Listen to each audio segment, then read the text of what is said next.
Salam alaikum à tous, bienvenue dans le 3e épisode du podcast Sans concession. Donc on a encore changé le titre. Sans concession, pourquoi ? Parce que notre objectif c'est d'avoir une discussion qui va aider les musulmans à garder la religion en premier plan de leur vie et de faire le moins de concessions possible parce que la priorité c'est quand même l'akhira et pas le dunya.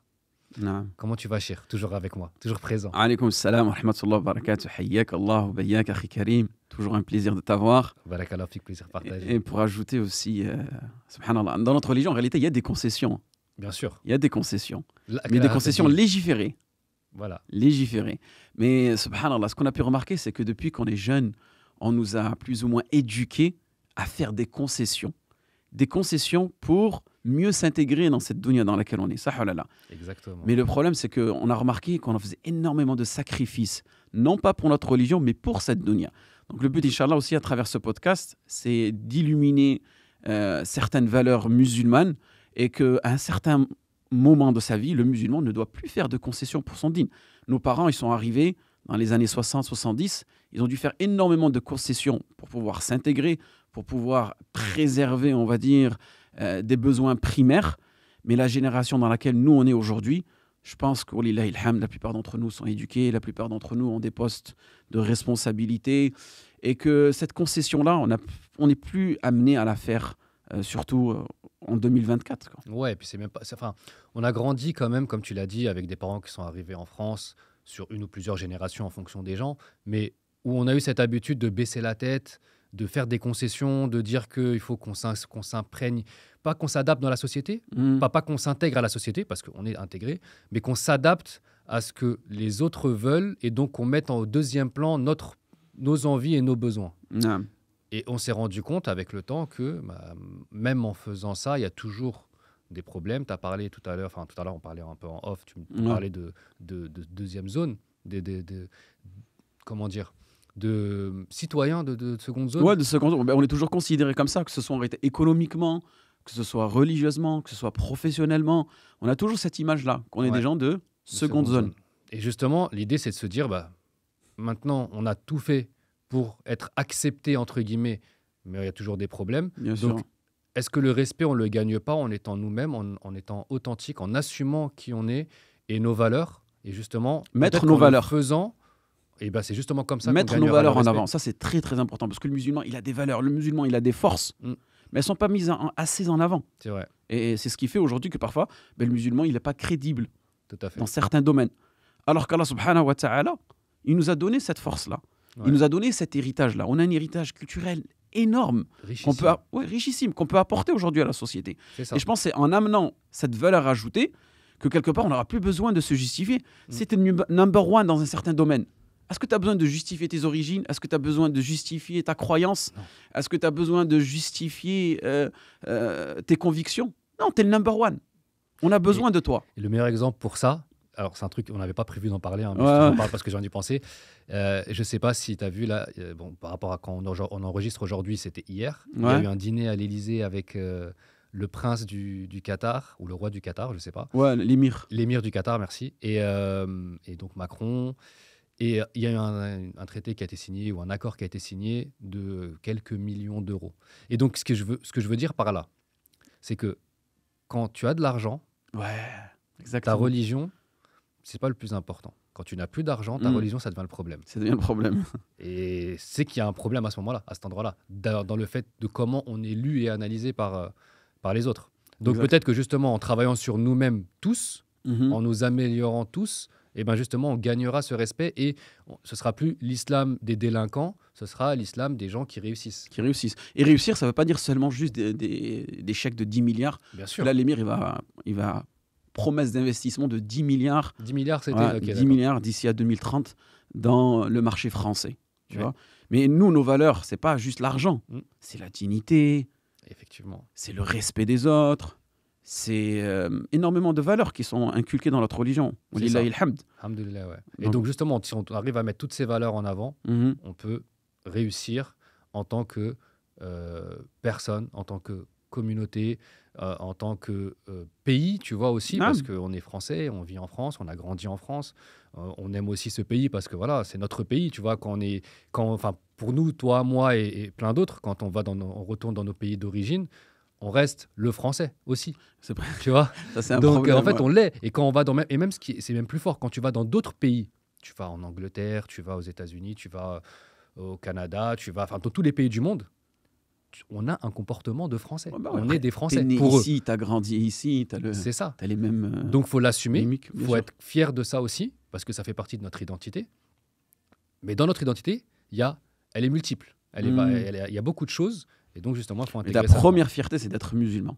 Bien sûr. Mais C'est ça fait une partie de ton identité. ouais, Tout ça, c'est des composants ton de ton patrimoine identité. génétique, on va dire, fait Voilà, partie de ton entre guillemets, patrimoine ouais, c'est génétique, ça. entre guillemets. D'ailleurs, en parlant de ça, je ne sais pas si tu as vu ce qui s'est passé autour de l'imam Mahjoubi. On a tous vu, tous On a entendu tous ce vu, qui hein. s'est passé. Pour un suffixe. Pour Pour un- un voilà. préfixe, pardon. Ouais, bah De après, tri à multi. ouais, c'est ça. Après, moi, je trouve que c'est quand même un peu de mauvaise foi. Hmm. Pourquoi c'est de mauvaise foi? Parce que quand moi j'ai écouté son discours, j'ai pas été choqué parce que j'ai compris que il y avait un contexte autour. Mhm. Tu vois, il y avait un contexte de Coupe d'Afrique. Quand il a parlé des drapeaux tricolores, Mhm. donc il y en a plusieurs. Il n'a pas parlé du drapeau tricolore. Et en plus, il faisait référence au football. Et on sait aujourd'hui en France, en tout cas dans les quartiers, dans les zones qui ont été ciblées, entre guillemets, par les gens qui ont voulu l'expulser, bah, il y a plein de drapeaux qui sortent. Mhm. Il y a pas que le drapeau français. Donc, pour moi, son discours, il était quand même assez clair. Il a fait une faute, bien sûr, en disant juste tricolore, parce que Mhm. ça permettait l'interprétation. Bien Ça, c'est sûr, son oui. erreur. Mais quand même, de se faire expulser dans les 12 heures, c'est qu'il voulait vraiment le sortir. Moi, je suis parti faire un tour sur Twitter, parce que Ouais. c'est là-bas où C'est il y a là-bas du où sang, tu vois, ça quand il dit clash. ça. Et, Ça tire à balles réelles. et quand même, sur les forums, sur les tweets d'extrême droite, tu vois, il y avait quand même, enfin, il le descendait bien. Et même s'il y avait des gens qui arrivaient à comprendre, tu sentais que c'était pas ce qu'il a dit, c'était juste ce qu'il représentait qui te posait problème. Bien sûr. Donc, il s'est fait expulser. Maintenant, le problème que j'ai avec ça, Ouais. en plus du problème de se faire expulser déjà, c'est sa réaction. Il a pas assumé. Il n'a pas assumé. Et c'est ce que énormément de musulmans et non-musulmans lui ont reproché. Et j'ai vu énormément de non-musulmans lui reprocher cela. Ouais. Et ça fait un peu le double discours, ça fait un peu... C'est dommage, hein, Hmm. parce que je pense que s'il avait justement assumé et expliqué Expliquer, et ouais. réintégré son discours dans son contexte, tu vois, Non, il aurait plus facilement... C'est explicable, en fait. non, C'était largement explicable et c'était même légitime.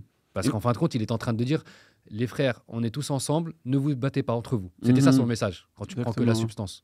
Mais comment le message il a été transformé, ça a complètement changé son discours, ça l'a modifié. Et donc, qu'est-ce que tu penses, toi, par rapport à cette problématique-là, de la désolidarisation des autres imams par rapport à ça, à ce sujet, Ben, à ce type de sujet-là? Bah déjà, il y a deux termes. Donc, désolidarisation et le terme imam. Mm. Et j'aimerais bien revenir sur ce terme, la définition du mot imam. On entend souvent imam 2.0, imam républicain, imam foulan, imam sharia, imam Il y a beaucoup radicaliste, tu vois. Le terme imam, Allah yabarik fik, surtout déjà, nous, la notion qu'on a, c'est une notion plus ou moins maghrébine de al-imam. Mm. Fainoul imam, jal imam. Ouais. Si vous allez dans notre pays, on l'appellera pas de cette façon-là, d'accord? L'imam, qu'Allah te préserve, c'est, on va dire, il y a différentes dimensions. Il y a l'imama dans sa notion, on va dire, juridique, fiqhiyya.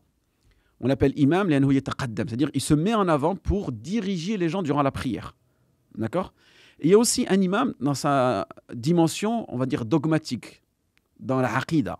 L'imam, et ça, quand tu étudies au sol sunnah de l'imam Ahmed, l'imam, c'est celui qui va diriger le pays, celui qui va diriger la nation. Ok. وَجْعَلْنَا لِلْمُتَّقِينَ إِمَامًا. Au nom d'Allah subhanahu wa ta'ala, dans ce verset-là où Allah subhanahu wa ta'ala dit « Et fais de nous une guidée lil muttaqin, pour les personnes qui ont de la piété. » Donc quelque part, tu es un guide spirituel. وَجَعَلْنَا مِنْهُمْ أَئِمَّةً يَهْدُونَ بِأَمْرِنَا. Allah subhanahu wa ta'ala, il parle de Banu Israël, que certains d'entre eux, il en a fait des responsables, des personnes qui vont guider Banu Israël. Donc c'est des personnes qui doivent avoir quand même une certaine éthique. Et que l'imam, en réalité, on le prend pour exemple dans tous les domaines, que ce soit dans le comportement, que ce soit dans la spiritualité, que ce soit dans le domaine familial, dans le domaine social. Donc en réalité, l'imam, c'est une position qui est très, très, très élevée dans la société. Et nous, on l'a réduit à juste celui qui dirige la prière. Donc, peut-être qu'on a des imams aujourd'hui, leur travail, c'est juste de diriger la prière. Donc, il n'a aucune responsabilité envers ses fidèles. Et plutôt, parfois, c'est qui a cette responsabilité-là? Ce sont les associations et les présidents de l'association, le président de la mosquée. Ce serait lui, réellement, le imam, en réalité, de la ville ou du quartier ou de la mosquée dans laquelle il est. Parce qu'il a ce rôle de diriger, ce rôle de donner des ordres, ce rôle de plus ou moins gérer l'association musulmane. Donc, pour moi, ce serait plutôt lui l'imam. Et parfois, on retrouve aussi ce problème-là. On nous dit aujourd'hui, celui qui devrait être le président de l'association, ce serait l'imam. Parce que c'est lui, en réalité, qui a cette position. Mais aujourd'hui, on arrive, on va dire, on prend cette posture de imam. Aujourd'hui, dans les mosquées, c'est par défaut. Souvent, c'est par manque de personnes compétentes. Une personne, machallah, il récite bien, tu peux faire imam. Machallah, cette personne a un petit peu de ma'loumat, un petit peu d'information religieuse. Est-ce que tu pourrais nous faire un dars? Est-ce que tu pourrais nous faire une khutbah? Et en réalité, on voit que quelque part, peut-être la personne a cette position-là, mais en réalité, elle ne le mérite pas. Donc parfois, peut-être, elle n'assume pas aussi toutes les conséquences de l'imam. Donc voilà ce qui est important à comprendre. Et aussi, il y a une autre position, on va dire fiqhiyya, qui nous explique qu'est-ce que c'est un imam. C'est lorsqu'il y a une divergence. Ou bien lorsque la communauté de Mohammed sallallahu alayhi wa sallam, elle est dans l'incompréhension. À ce moment-là, il y a un imam. Il y a une personne qui va s'avancer et qui va donner un avis et qui va donner des directives avec sagesse pour sortir la communauté de Mohammed sallallahu alayhi wa sallam de toutes ces divergences, de toutes ces incompréhensions, et on suit cette personne-là. Et on retrouve aussi cette notion dans l'irtilaf al-fiqhi. Par exemple, quand il y a une divergence, on ne sait pas est-ce que c'est halal, est-ce que c'est haram, est-ce que c'est détestable. On dit « Qala al-imam ibn Rajab ». « Qala al-imam ibn Baz ». Parce qu'il se distingue, parce que tellement il a eu une expérience, tellement il est compétent dans ce domaine-là, mais on se dit « Khalas, c'est lui l'expert ». Ça, on peut le retrouver dans le monde mondain. Dans les affaires mondaines, on le retrouve, cela. Par exemple, s'ils ont divergé dans le domaine du sport, on va voir une personne qui a 40 ans, 50 ans dans le domaine et on va prendre son avis à lui parce qu'il a des outils d'analyse, il a une certaine expérience. Il a l'expérience, la sagesse. Exactement, on se dit que cette personne-là, c'est elle la personne la plus compétente. Naam. D'accord. Et justement, qu'est-ce qu'on pourrait faire, tu vois? Parce qu'aujourd'hui, on dit que les imams sont présents, mais en même temps, on dit des fois qu'ils ne sont pas présents. On dit qu'ils font de la politique. On dit qu'ils ne font pas de politique. Donc, c'est quoi la position, justement, que devrait avoir un imam? C'est ça le problème aujourd'hui. C'est que, je vous dis, l'imam, souvent, il suit les ordres de l'association. Ok. D'accord? L'association lui dit, fais ceci, fais cela. Parce que lui-même, en réalité... Quand tu dis association, c'est l'association qui gère les mosquées. C'est l'association qui gère les mosquées. Non, c'est le président de l'association. Il veut dire, dis ceci et ce discours-là. Et lui, le président de l'association, il a certaines relations avec les autres... avec l'autorité ou avec le maire ou avec la municipalité. Donc il a un agenda aussi. Oui, il a un agenda aussi. Donc il y a une transition. On a l'imam, on a le président de l'association et par exemple, on a un responsable politique. D'accord? Et la communauté musulmane en France, elle est présente. D'accord? On représente à peu près 10%. Dans les chiffres, peut-être même 20% si on est exposé. Parfois même 50% si on est exposé. À croire que la France est musulmane, comme ils disent. Ouais, le grand remplacement. Voilà. Ouais, c'est ce qui... Donc, on nous dit aux imams de ne pas faire de politique. Très bien. Mais on est des fidèles. On regarde, on sait ce qui se passe. Il y a l'actualité. Et certains fidèles se plaignent. Ils disent, dans les khutbahs, ça nous parle toujours du comportement. À croire que certains khatibs, les khutbahs, elles sont juste répétitives. Il me dit, chaque année, au même endroit, j'entends toujours la même khutbah. Husnul khuluq, prends soin de tes parents, fais attention, fais tes ablutions, ainsi de suite. Et ça fait 10-15 ans que tu écoutes le même khatib, le discours, il évolue pas. Et tu sais ce qui se passe autour. Par exemple, quand il y avait les événements avec Gaza. Ah ouais, moi, j'étais choqué en 3 semaines avant qu'un imam commence à parler dans les khutbahs, quoi. Exactement. Toutes mosquées confondues. Après, il y en a peut-être quelques-unes, mais la majorité des mosquées. Moi, je m'attendais à justement qu'on en parle. Je m'attendais à ce qu'il y a des directives, entre guillemets, des choses, des conseils, comment réagir, comment faire. Et pendant 3 semaines... très bien, c'est normal. Il y a eu une pression au niveau des mosquées. Ne parlez pas de Gaza parce que ça risque d'enflammer le contexte international. Non, mais ils auraient pu en parler en disant restez calme, mais au moins en parler, pas faire comme si ça n'existait pas. Comme s'il n'existait pas. Et c'est là où je veux revenir. C'est qu'aujourd'hui, on nous dit que l'imam ne doit pas faire de politique. Très bien. Quand il y avait les émeutes, pourquoi les imams se sont prononcés? C'est vrai.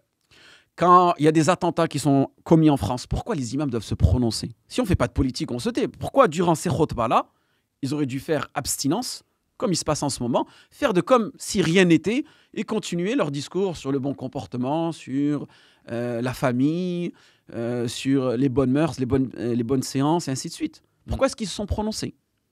Tu vois? Donc en réalité, on voit qu'il y a un double discours. Pareil, on nous dit que l'imam ne doit pas faire de politique. Très bien. Pourquoi quand les élections approchent, là on va voir 2027, les mosquées, elles deviennent des sortes d'urnes. Hein? Et c'est ça, c'est vrai. Hein? Et les imams, là, ils sont utilisés comme des promoteurs de campagne présidentielle.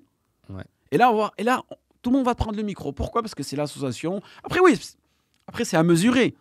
C'est dans l'intérêt commun de la communauté, c'est dans l'intérêt commun parce qu'il y a certains, on va dire, certaines facilités qui peuvent être accédées par le vote, ainsi de suite. Mais c'est là où je me dis, est-ce qu'on fait de la politique ou est-ce qu'on ne fait pas de la politique? Et même le terme faire de la politique, c'est un terme en réalité, tu vois, pour vraiment nous mettre dans des cases. On parle de l'actualité, ça touche les musulmans. Je sais pas, toutes les télés en parlent. Et en réalité, c'est comme quand tu rentres dans une mosquée, en réalité, ça y est. Ça n'existe plus. Hein, t'existes plus. On dirait que t'es Dans une anesthésié. bulle, ouais. En réalité, alors que le minbar, aujourd'hui, le minbar, en réalité, ça doit être comme les médias. C'est un moyen où le musulman va s'exprimer et va parler à sa communauté. Tu vois? Et ça, c'est tout simplement aussi parce qu'il y a un manque aussi. On n'a pas de médias français aujourd'hui, musulmans. Même s'il existe, il doit y en avoir qui existent. Mais est-ce que vraiment aujourd'hui, si les musulmans ont un problème, est-ce qu'ils peuvent aller sur des plateaux télé dans lesquels ils vont pouvoir s'exprimer sans qu'on leur mette des coups de bâton, sans qu'on leur demande de se justifier, à leur poser des questions? Est-ce que les lois de la République sont au-dessus des lois d'Allah? Que dites-vous sur l'homosexualité? Que pensez-vous de cela? On lui pose toutes ces questions. Mais c'est même pas ça qu'on lui pose des questions, c'est que même des fois, on pose des questions alors qu'il n'y a pas de musulmans présents. Ouais, exactement. Tu vois, par exemple, quand on a beaucoup parlé du voile, On lui fait un procès il n'y avait pas d'intention. de femmes voilées qui voulaient parler. Exactement. Et on disait, mais elles n'ont pas le choix, mais elles sont obligées, alors qu'ils n'ont pas demandé aux femmes voilées. Par exemple, on va dire, on va inviter un imam, on va demander une personne musulmane, un représentant musulman. Si, après, il y a quand même il y a un imam qui est tout le temps sur les télés. Oui, après, voilà. J'ai pas parlé de qui. Pourquoi tu rigoles? Oui, on a tous pensé à la même personne. Il est censé nous représenter, entre guillemets. Vous représentez, pas moi. Même à chaque fois qu'un imam va intervenir ou une personne religieuse va intervenir, je sais pas, on va parler de Gaza, on lui parle, qu'est-ce que tu penses de ceci, qu'est-ce que tu penses de ça? On lui fait un procès d'intention. On est en train de le déstabiliser, on est en train de le rabaisser. Et on évite le fond du sujet. Et on évite le fond du sujet à chaque fois. Ouais. Et c'est tout simplement pour le diaboliser. Ouais. Donc arrêtez, quelque part aujourd'hui, la communauté francophone devrait avoir un média où si demain les musulmans ne sont pas d'accord, et en plus c'est des sujets qui concernent les musulmans. Donc en réalité, nous on devrait avoir une certaine liberté d'expression, de s'exprimer sur ces sujets-là, toujours dans le droit, tout en respectant le droit français, s'exprimer sur ces sujets-là et donner nos opinions, essayer de trouver des solutions. Parce qu'on n'oublie pas qu'on est tous des co-citoyens, c'est-à-dire on partage la même ville, on partage le même quartier, on partage le même pays, et on est là pour plus ou moins ramener une valeur ajoutée et plus ou moins faciliter cette coexistence entre nous, sans que tu dénigres ma conviction et sans que je dénigre la tienne. Ouais, mais moi, je suis tout à fait d'accord avec toi. Je l'entends très bien. Maintenant, il y a eu des tentatives. Je n'ai pas en tête de nom ou d'action, mais je sais qu'il y a eu des tentatives de cohésion, tu vois, de mettre ensemble, que tout le monde se mette ensemble, etc. Sauf que il y a quand même une certaine division un peu dans la communauté, tu vois. Que ce soit des divisions dogmatiques, entre guillemets, de lui pense ça, lui pense ça, des divisions de pays, des divisions de couleurs, alors que, justement, l'islam, il nous dit qu'il n'y a pas de division. Le musulman est le frère du musulman. Quelle que soit sa couleur, quelle que soit sa pensée, on peut avoir un frère de sang qui ne pense pas pareil que soi. Donc, un frère, s'il est musulman, il doit être considéré comme un frère, peu importe ses origines, tu vois, ou sa pensée, ou son origine sociale. Mais justement, est-ce qu'on n'est pas trop divisé? Allah Ibarik Fik, sache que dans un premier temps, l'être humain, il est né, à ton avis, sur la division ou il est né sur, on va dire, la concordance? Non, il est né sur la cohésion et la concordance. Maintenant, il y a des actions ou des envies extérieures à qui ça arrange que la communauté soit divisée. Enfin, qui ont un intérêt à ce que la communauté soit divisée. Allah aussi. subhanahu wa ta'ala nous dit dans le Coran وَلَوْ شَاءَ رَبُّكَ لَجَعَلَ النَّاسَ أُمَّةً وَاحِدَةً وَلَا يَزَالُونَ مُخْتَلِفِينَ. C'est-à-dire, Allah subhanahu wa ta'ala, s'il avait voulu, on serait tous pareils. On partagerait tous les mêmes convictions. On aurait tous les mêmes opinions. Mais Allah subhanahu wa ta'ala fait qu'aujourd'hui, vous avez des personnes qui croient en Allah et des personnes qui ne croient pas en Allah. Des personnes aujourd'hui qui sont sunnites et d'autres qui ne le sont pas. D'accord ? Allah subhanahu wa ta'ala dit « Wala yazalouna mukhtalifin » et vous serez toujours, hein, c'est-à-dire l'être humain, et il sera toujours différent, il sera toujours dans la divergence. Et ça, on le remarque aussi. Allah subhanahu wa ta'ala dit « Wa min ayatihi » Allah subhanahu wa ta'ala dans le Coran « Ikhtilafu alsinatikum wa alwanikum » c'est-à-dire que vous êtes différents dans vos couleurs, vous êtes différents dans vos langages. Donc la divergence, en réalité, elle est toujours existante. C'est ça qu'il faut comprendre. Et ce rêve d'être unis, en réalité, c'est courir après un mirage. Est-ce que l'union, c'est vraiment la solution ? Est-ce que l'union, c'est vraiment la solution ? La vraie solution, c'est de se réformer nous-mêmes. Et en réalité, l'union, hein, ce sera tout simplement juste un moyen. Ce ne sera pas l'objectif. Ce ne sera pas l'objectif, l'union. Est-ce que justement, ce ne serait pas une épreuve à surmonter ? C'est-à-dire un test. Un des tests de Dieu en nous mettant sur terre tous différents pour nous tester justement par rapport à notre réaction. Bien sûr, après le test en lui-même, lorsqu'Allah subhanahu wa ta'ala il nous teste, c'est pour voir qui feront partie des siddiqin, des véridiques, des gens qui aiment vraiment Allah subhanahu wa ta'ala, qui aiment vraiment sa religion. Mais à travers ce test-là, ben, le musulman, hein, il peut manifester à ce moment-là si vraiment, il est prêt à être éprouvé. Et c'est ce qui nous manque aujourd'hui. C'est est-ce qu'on est vraiment prêt à se sacrifier pour la communauté de Mohammed sallallahu alayhi wa sallam. Donc le sacrifice, c'est ce qui nous manque aujourd'hui dans la communauté de Mohammed sallallahu alayhi wa sallam. Parce que regarde, depuis les années 60-70, lorsque nos parents sont arrivés, la plupart d'entre eux étaient illettrés. Certains d'entre eux étaient analphabètes, ne savaient ni lire ni écrire. Eux, ils ont construit ce premier socle, qui était tout simplement de construire l'intérieur des mosquées. Maintenant, c'est à nous de construire l'extérieur des mosquées. Lorsqu'on arrivait dans les années 70-80, c'était rare de trouver un mushaf en langue française. Aujourd'hui, walillahi alhamd, tu as énormément de librairies, tu as énormément de bouquins, de documentation religieuse en langue française. Donc on voit que quelque part, en réalité, la communauté, walillahi alhamd, elle est plus ou moins en train d'évoluer. Ensuite, on nous a dit que la plupart des musulmans sont des ouvriers, sont des personnes de seconde zone. Jusqu'à peu près les années 90, 2000, on commence à avoir des ingénieurs, on commence à avoir des personnes qui grimpent ces échelons-là, dans la stratosphère. Ils commencent à grimper, walillahi alhamd. C'est très bien. Mais qu'est-ce qu'on a pu remarquer aussi ? C'est qu'aujourd'hui, on a des musulmans qui sont forts économiquement, forts géographiquement, hein, mais qui ne sont pas forts dans leurs convictions. C'est-à-dire que la personne, elle a une certaine responsabilité. La personne, elle a, on va dire, une certaine posture. Cette personne-là, elle pourrait changer les choses, mais elle ne le fait pas. Pourquoi ? Parce qu'elle manque de conviction. Et qu'aussi, le problème, c'est qu'à chaque fois qu'elle monte ces échelons-là, on la pousse petit à petit à s'effacer.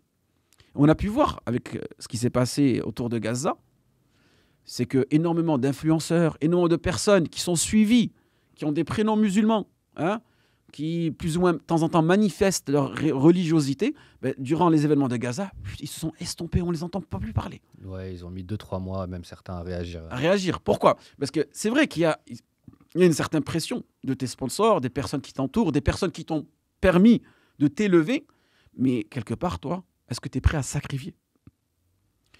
Toi, quelque part, est-ce que tu es prêt à sacrifier ? Et lorsqu'on parle de sacrifice, hein, c'est sacrifier sa personne, sacrifier ses biens. Et c'est ce que nous manquons aujourd'hui. C'est vraiment cet engagement, l'engagement du musulman. Et toujours, bien sûr, dans les règles du droit. Tu as dit aussi que que c'était un test pour savoir si on est véridique. Non. Mais comment savoir si on est véridique ? Bien sûr, notre objectif, c'est de l'être le plus possible. Mais comment faire pour le savoir et comment faire pour s'y rapprocher le plus possible ? Ben Allah yabarik fik, la première des choses à faire, c'est de demander à Allah subhanahu wa ta'ala. C'est pas évident aujourd'hui. Tu entends tellement d'avis. Tu écoutes cette personne-là, elle te convainc que c'est elle qui détient la vérité. Tu écoutes une autre personne, elle te convainc que c'est elle qui détient la vérité. Et parfois, la vérité elle peut être multiple aussi. C'est-à-dire qu'il y en a un, il va être beaucoup plus proche de la vérité que l'autre. Et comment est-ce que tu vas savoir cela ? Tout simplement, une invocation que le messager sallallahu alayhi wa sallam avait l'habitude de faire avant Qiyam Layl. Il faisait Allahumma rabba Jibra'il, وميكائيل وإسرافيل فاطر السماوات والأرض عالم الغيب والشهادة أنت تحكم بين عبادك فيما كانوا فيه يختلفون اهدني لما اختلف فيه من الحق بإذنك إنك تهدي من تشاء إلى صراط مستقيم. Donc dans cette invocation-là, Est-ce que tu peux la traduire, s'il te plaît, comme ça pour les non-arabophones Naam. qui nous écoutent? donc l'invocation commence Allahumma Rabba Jibrail wa Mikaïl. Donc tu invoques Allah subhanahu wa ta'ala, le Seigneur des anges, de Jibrail, de Mikaïl, Fatir as-samawati wal ard, celui qui a créé les cieux et la terre, Alimul Ghaib, celui qui connaît le monde de l'invisible, wa Shahada, et ce qui est visible. C'est toi, ô Allah, qui juge entre tes serviteurs. C'est toi, Allah, qui juge entre tes serviteurs sur les sujets dans lesquels il y a eu une divergence entre eux. Tu vois? Ouais. Fima kanu fihi yakhtalifun. Donc là, on accepte, on sait qu'il y a une divergence. Très bien. Ihdini, tu demandes, oh Allah subhanahu wa ta'ala, guide-moi dans ces sujets dans lesquels ils ont divergé. Et montre-moi la vérité par ta permission. Demande à Allah subhanahu wa ta'ala qu'il manifeste pour toi où est la vérité, qu'il te montre où est-ce qu'elle est la vérité. Et n'hésite pas à faire cette invocation-là. N'hésite pas à faire cette invocation-là, parce que c'est qui qui guide au chemin? C'est Dieu. C'est Allah subhanahu wa ta'ala. Innaka tahdi man tasha'u ila siratim mustaqim. Donc parfois, faut pas avoir cet orgueil-là. Je sais que c'est moi la vérité. J'ai mes preuves, j'en suis sûr. Je suis convaincu de ce que je dis. Toujours garder un petit doute de se dire Allahu A'lam. Allahu a'lam, bien sûr. Et faire cette invocation-là. Bien sûr. Parce que c'est Allah subhanahu wa ta'ala qui va te permettre de déceler où est-ce qu'elle est la vérité. Et ça, c'est très important. Et barakallahu fik aussi, ce qu'il faut comprendre dans notre religion, c'est que notre religion, walillahi alhamd, elle est plus ou moins concentrique. Concentrique, c'est-à-dire que concentrique, ce terme-là, généralement, il est utilisé en géométrie. Ce sont des cercles concentriques qui ont le même centre, d'accord, sans avoir le même diamètre. Donc, j'aimerais bien, là, tu t'imagines un jeu de fléchettes. Tu as vu les jeux de fléchettes? Ouais. Tu as un centre, un deuxième, et tu as celui où vraiment tu dois Viser le rouge. viser le rouge. Le rouge, quelque part, c'est notre religion. C'est la ilaha illallah Muhammad Rasulullah. Aujourd'hui, on n'est pas à peu près 2 milliards, 25% de la population mondiale. On se dit tous musulmans, ça? Parce qu'on dit les musulmans, on dit les musulmans. Mais en réalité, ça, c'est le centre rouge dans lequel on va tous revenir. Mais ce centre rouge-là, il a une compréhension spécifique. C'est selon la compréhension de nos pieux prédécesseurs. Comment eux, ils ont compris l'islam. À l'époque du messager, sallallahu alayhi wa sallam, khulafa'ur rashidin, et ensuite la génération d'après et la génération d'après. Donc le messager, sallallahu alayhi wa sallam, la période des sahaba, la période du messager, sallallahu alayhi wa sallam, thumma alladhina yalunahum, thumma alladhina yalunahum. Donc ces 3 générations-là. Ces 3 générations, c'est le centre rouge. On doit tous revenir vers là. Et après, comme je te disais tout à l'heure, c'est que le diamètre qui va nous séparer entre nous et le deuxième cercle, il n'a pas la même distance. Et c'est là, en réalité, plus on s'éloigne du centre, plus le diamètre est long, et plus il peut y avoir des incompréhensions, il peut y avoir des ambiguïtés, il peut y avoir des innovations. Et Allah Ibarik Fik, c'est là où on comprend que le musulman, il doit toujours viser ce point rouge-là. Car c'est ça qui est le plus important pour lui, c'est de se retrouver dans ce centre-là. Parce qu'aujourd'hui, tu as des personnes, elles se disent musulmanes, ça, halala. C'est vrai. Elle fait pas. Est-ce qu'elle est chiite? Elle se dit musulmane, mais elle est chiite. D'accord? Et une personne te dit, moi, je suis musulman, ça, halala. Mais il fait partie, par exemple, des khawarij. Donc, c'est pour ça que certains savants, c'est pour cette raison que certains savants nous disent que l'islam se divise en 3 cercles. Tu as l'islam sunnite, l'islam chiite et l'islam qui est compris par les khawarij. Donc, ça nous fait 3 divisions. Et même à l'intérieur de l'islam sunnite Ahl-Sunnah wal Jama'a, qui représente 90% des musulmans, tu as 3 courants dans la doctrine. Tu as les Athari, tu as les Asha'ira et tu as les Maturidi. Donc, à l'intérieur de ce cercle-là, il y a aussi des divergences. Certaines personnes disent non, Ahl-Sunnah wal Jama'a, ce sont que les Athari. Il y en a qui disent non, Ahl-Sunnah wal Jama'a, c'est que les Maturidi et les Asha'ira. Tu peux définir les 3 divergences? Les 3 divergences, on va dire, elles sont doctrinales. C'est tout simplement dans la compréhension des noms et des attributs d'Allah subhanahu wa ta'ala. D'accord. Ils divergent. Et la méthodologie qui est utilisée. Par exemple, les Athari, ils se basent sur le Athar. C'est-à-dire que tout ce qui sera mentionné concernant le nom d'Allah subhanahu wa ta'ala et ses attributs, il reste sur le texte apparent, sans rentrer dans l'ilm al-kalam, dans la science scolastique. Okay. C'est-à-dire, quand on dit Allah subhanahu wa ta'ala, il est établi aux cieux, khalas, il est aux cieux. Je ne cherche pas à interpréter cet attribut-là. Quand je parle d'Allah subhanahu wa ta'ala, comme est mentionné dans le hadith, qui descend le dernier tiers de la nuit, Allah subhanahu wa ta'ala, il a une descente qui est propre à lui. Je ne dis pas qu'en réalité, sa descente, c'est la venue de Jibril, la venue des anges qui descendent. Non, je ne donne pas une interprétation.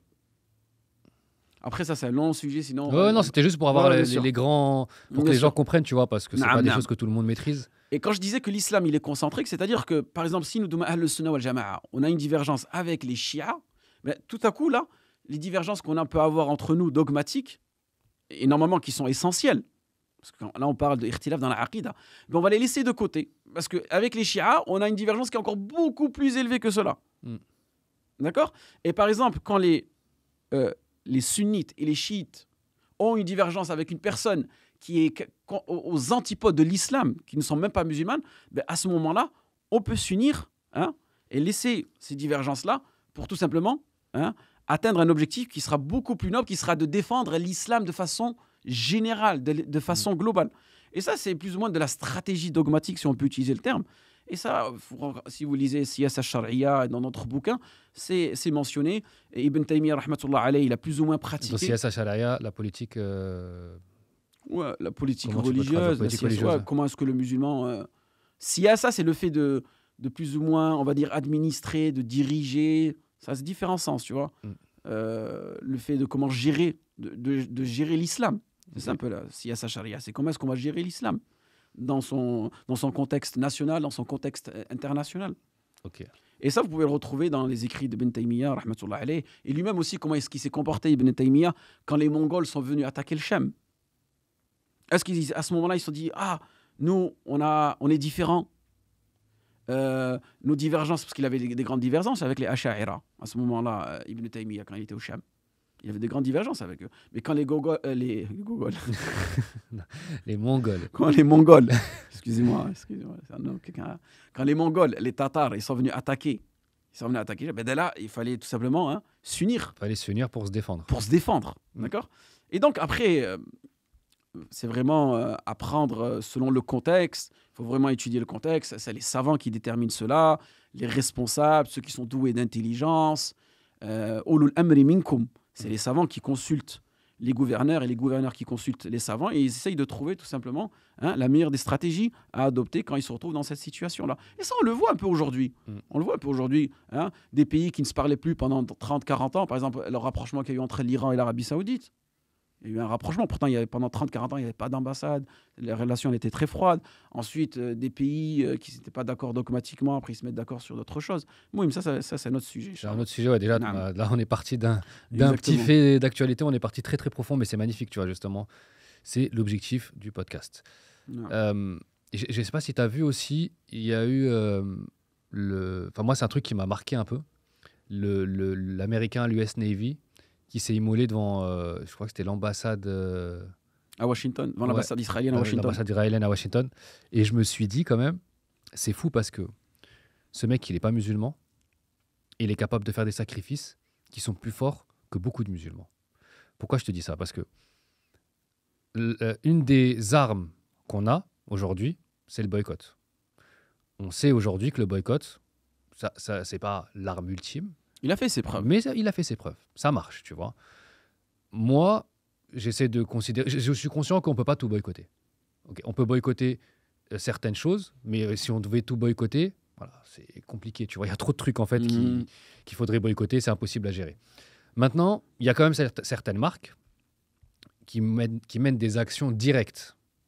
On ne va pas citer de nom, mais il y a des marques qui ramènent directement de la nourriture aux soldats sur le terrain. Il y a des marques qui leur créent des lunettes sur place. Il y a des marques qui leur donnent de l'argent directement et qui l'affichent. Donc, ils ne donnent pas de l'argent à l'État, mais qui donnent de l'argent à l'armée directement. Et qui les aident, justement, dans ce combat, entre guillemets, qu'ils sont en train de mener contre nos frères palestiniens. Et donc, ces marques-là, je pense que dans chaque... Moi, je pense, ça c'est mon avis personnel, mais Allahu A'lam, chaque musulman devrait faire en sorte que de boycotter certaines marques. S'il ne peut pas tout boycotter parce que c'est impossible, mais de boycotter au moins, de faire l'effort de se dire, voilà, moi, je ne sais pas, moi, c'est 3-4 marques, j'avais l'habitude d'y aller souvent et je leur donnais mon argent. C'est là où je vais le plus. Je choisis 3-4 marques que je bannis. C'est un effort. Je suis assez bien passé pour en parler. Mais voilà, c'est le minimum, je trouve. Après, je te laisserai enchaîner sur tout ça, mais il y a aussi le fait qu'il y ait des commerçants musulmans qui sont sensibles à la cause, mais qui te vendent quand même des produits de marques qui soutiennent l'armée israélienne. Donc, déjà, bon, je suis allé un peu profondément déjà dans le truc, tu vois, mais déjà, qu'est-ce que tu as pensé de l'Américain qui s'est immolé? L'Américain qui s'est immolé, je crois, il y a 2-3 jours. Hein. Ouais. C'est agib. C'est agib quand tu te dis que cet Américain-là, c'est un soldat. Regarde, en réalité, quand tu vas analyser plus ou moins, on va dire, les caractéristiques de ce personnage-là, tu vas analyser. C'est un Américain, donc il n'est même pas arabe. Hein, parce que tu te dis peut-être, ouais, je sais pas si c'était un Palestinien, un Irakien, un Marocain, un Tunisien, genre il a fait ça, tu dis, ouais, tu vois, il y a un lien. Il y a un lien. Il est américain. Après, tu te dis peut-être qu'il travaille dans les droits de l'homme, ou je sais pas moi, c'est un gars, il est humanitairement engagé. C'est un soldat. Tu dis, c'est une personne qui est en fin de carrière, elle a 60 ans, il a 25 ans. Tu dis peut-être qu'il est musulman, en fait, compte. Il n'est même pas musulman. Regarde, quatre caractéristiques qui font de lui qu'il est aux antipodes de ce qui se passe aujourd'hui à Gaza. On pourrait se l'imaginer comme ça. C'est vrai. Et surtout, nous, on a une vision aujourd'hui, l'Amérique sioniste, ainsi de suite. C'est eux qui, plus ou moins, sont en train de propager cette haine envers l'islam dans le monde. On a un peu cette vision-là américaine qui n'est pas très appréciée dans le monde musulman. En réalité, déjà, dans un premier temps, ça vient tout simplement, on va dire, changer tous ces codes que nous avons dans la tête. Qu'en réalité, il y a des personnes, même si elles ne sont pas musulmanes, même si elles ne sont pas arabes, même si elles sont pas, on va dire, elles n'ont pas des positions au préalable, quelque part, elles ressentent cette douleur que vivent nos frères en Palestine. C'est vrai. C'est agib. Et que cette personne-là, regarde la phrase qu'il disait, qu'il a prononcée, il dit « Je ne veux pas être complice ». Tu te rends compte ? Je ne veux pas être complice. Donc, dans son intérieur, il se sentait mal. Pour passer à cet acte-là, donc c'est un acte odieux, c'est un acte qui est interdit dans nos religions, qui est même interdit, même pénalement. Je crois que tu n'as pas le droit de te brûler, non ? Je sais pas. Franchement, je sais pas. Mais en tout cas, je sais que religieusement, peu importe les religions, c'est interdit. Non, peu importe les religions, déjà le fait de s'immoler, c'est interdit. D'accord ? Et on soit bien clair. J'incite personne à le faire. Hein. Ah non, bien sûr que non. Ah non, c'est justement c'est pour ça qu'on parle. Mais pour dire cet acte courageux, en vérité, il y a eu un certain courage. D'accord ? Ouais. Et il y a eu une certaine sensibilité. Il a ressenti ce qu'ils vivaient, ces gens. Il ne veut pas être complice. C'est que quelque part, ça le dérangeait. Peut-être qu'il n'arrivait plus à endormir. C'est vrai. Il n'arrivait plus à endormir. Pour passer à cet acte-là. Donc là, ce n'est même pas un boycott. Ce n'est même pas de dire la vérité. Ce n'est même pas de se prononcer. Contrairement à aujourd'hui, regarde, si on compare ce qu'il a fait, lui, là-bas, et aujourd'hui, nous, on a du mal à s'exprimer sur des sujets comme Gaza. Lui, carrément, il a dahi, il a sacrifié, tout à l'heure je te parlais de sacrifice, il a sacrifié son corps. Et la vidéo, si tu la vois, elle est horrible, il est en train de crier. Il a sacrifié son corps. Il a laissé une famille, il a que 25 ans, je ne sais pas s'il est marié, s'il a des enfants, mais il a laissé une famille, il a laissé des parents derrière lui. Tout ça pour un peuple qui n'a aucune, on va dire qu'il n'y a aucun lien entre lui et ses convictions à lui. Mais c'est tout simplement, il a ressenti cette douleur-là. Nous, est-ce qu'aujourd'hui, on la ressent, cette douleur-là ? Est-ce qu'on arrive à ressentir ce que nos frères palestiniens vivent comme si ça nous touchait nous, comme si ça touchait nos enfants ? Et c'est là le problème. C'est ça que je dis tout à l'heure, le sacrifice, l'engagement, c'est des valeurs. Ça, c'est des valeurs que le messager sallallahu alayhi wa sallam il nous a enseignées. Ça, c'est des valeurs qu'on retrouve dans le Coran. Et voilà, quand tu regardes cette histoire-là, de cet homme, tu te dis, subhanallah, il y a des gens qui ont encore cet engagement-là et qui ont encore cet amour du sacrifice. C'est vrai. Et puis, je veux juste remettre un point, un bémol sur ce qu'on a dit. On a parlé tout à l'heure on voyait les Amériques, les États-Unis comme le pays sioniste. Maintenant, il faut vraiment qu'on fasse la différence entre la partie politique du pays et la partie population du pays. Aujourd'hui, la majorité politique de tous les pays qui sont dans le monde sont sionistes, dans le sens où sont pro-sionistes, voilà, pour ne pas dire sionistes. Mais la majorité des pays et des populations des pays est contre ce sionisme-là, contre ces attaques. Et donc, faut que les gens fassent vraiment très attention. Faites attention. faut faire la différence entre la population et la politique. La majorité on ne peut pas détester un pays parce que sa politique est contradictoire avec ce qu'on pense. Je sais qu'il y a beaucoup d'Américains qui sont pour la Palestine, dans le sens de la défense de la Palestine. Il y a beaucoup de, je sais pas moi, d'Allemands, il y a on voit les Irlandais, comment ils réagissent. On voit l'Amérique du Sud. On voit, je sais pas moi, les pays qui n'ont rien à voir avec l'islam, la majorité, la population. On voit les manifestations qui se passent. Je ne sais pas si tu as vu les manifestations à Londres. Ça se compte en millions de gens dans la rue. Tu vois, c'est pas un pays musulman. Et il n'y avait pas que des musulmans. Il n'y a pas des milliards de musulmans. Tu vois. Et donc, c'est là où tu te dis, faites attention, différence entre politique et population. Voilà, c'est juste un petit... Ouais, mais après, si tu as pu constater ces dernières années, c'est vraiment on veut ramener ça à la guerre des religions. Voilà, c'est pour ça que je dis ça. On veut pointer les religions. Parce que quelque part, aujourd'hui, il y a des États séculiers. Pour eux, la cause du déclin dans les sociétés, c'est les religions. On a entendu ce discours il y a 200, 300 ans. Oui, le problème, c'est les religions, c'est les convictions. Alors qu'on voit aujourd'hui qu'il peut y avoir des alliances entre des musulmans, des chrétiens et des juifs, dans le but de combattre cette oppression qui se fait à Gaza. Et il faut comprendre aussi, Allah yabarik fik, que l'hostilité envers les musulmans aujourd'hui, on va dire, elle est de deux catégories. Tu as une hostilité envers l'islam. D'accord ? L'hostilité envers l'islam. Cette hostilité-là, tu vas la voir à travers les islamophobes. D'accord ? Donc, ça peut être des personnes qui sont athées ou des personnes qui sont d'une autre religion. D'accord ? Et tu as des personnes qui ont une hostilité envers l'islam et les musulmans. Et tu as des personnes aussi qui ont une hostilité que envers les musulmans. Et une partie des musulmans. Et ça, c'est ce qu'on a remarqué. Ouais. Quand, par exemple, il faut s'unir sur certaines mas'alas, eh bien, tout simplement, on va dire « Non, je ne suis pas d'accord avec ceci. Non, c'est pas comme ci. Non, c'est pas comme ça. » Et là, on l'a pu le voir, par exemple, pour le boycott. Quand il fallait boycotter, il y a des personnes qui sont sorties « Non, le boycott, ce n'est pas une obligation. Non, le boycott, il n'a aucun effet. C'est n'importe quoi. » Tu vois ? Donc, on ressent parfois, il y a des gens, ils ont une hostilité envers les musulmans. Aussi, quand l'imam Mahjoubi, il a été emprisonné ou l'ont mis en garde à vue, les personnes qui, tout simplement, ont manifesté cette hostilité envers son islam à lui, en tant que musulman, on l'a remarqué, c'est venu de personnes qui sont musulmanes. Donc n'oubliez pas qu'aujourd'hui, malheureusement, il y a une hostilité qui est extérieure et une hostilité qui est intérieure. Extérieure, elle vient de personnes non musulmanes, et intérieure, elle vient de personnes musulmanes. Et c'est ce qui crée aujourd'hui cette fameuse désunion. Ouais. On a parlé un peu du boycott. Je voudrais justement avoir ton avis, savoir s'il y avait des avis juridiques par rapport au boycott. Les avis juridiques, déjà, il faut faire la distinction entre effectuer le boycott de façon individuelle et appeler au boycott. Il n'y a aucun savant, Allahu a'lam, qui interdit le boycott individuel. Pourquoi ? C'est ta propre liberté. Je veux acheter ce produit, je l'achète. Je ne veux pas l'acheter, je ne l'achète pas. D'accord ? Parfait. Maintenant, imposer ce boycott aux gens. Donc, appeler ou imposer ? Imposer, appeler. On va aller petit à petit. Ouais. Maintenant, le fait d'imposer le boycott à quelqu'un, cela est interdit. Tu n'as pas à imposer le boycott à une autre personne. Moi, si je ne veux pas acheter ce produit, je ne l'achète pas. Si je veux l'acheter, je l'achète. Je ne peux pas l'imposer. D'accord ? Très bien. Maintenant, appeler au boycott. Est-ce que cela est autorisé ? Si tu vis dans un pays musulman, il faut tout simplement voir les règles du pays. Si les règles du pays l'autorisent, tu peux l'effectuer. Mais ce qu'on a pu remarquer aujourd'hui, c'est que la plupart des pays musulmans ne disent rien. Parce que le boycott, il se pratique plus ou moins sur les réseaux, c'est des campagnes, et c'est difficile à contrôler. C'est sûr. D'accord ? Ensuite, maintenant, qui peut imposer le boycott ?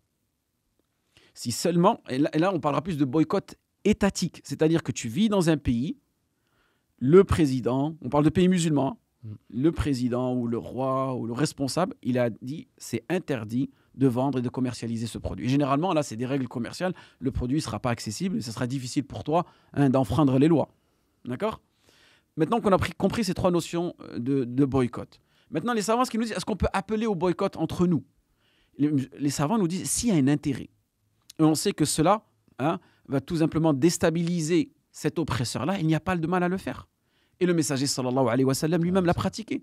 Ah, ça c'était ma question d'après. Est-ce qu'il y a des oui, des le messager faits sallallahu alayhi wa historiques, il y a sallam l'a des choses. pratiqué. Donc ça c'est important. Ouais. Quand il allait boycotter la caravane de Abu Sufyan, pareil, le compagnon qui était parti à faire Umrah à Tu la peux Mecque. raconter l'histoire de la caravane ? La caravane, c'est les Qurayshites.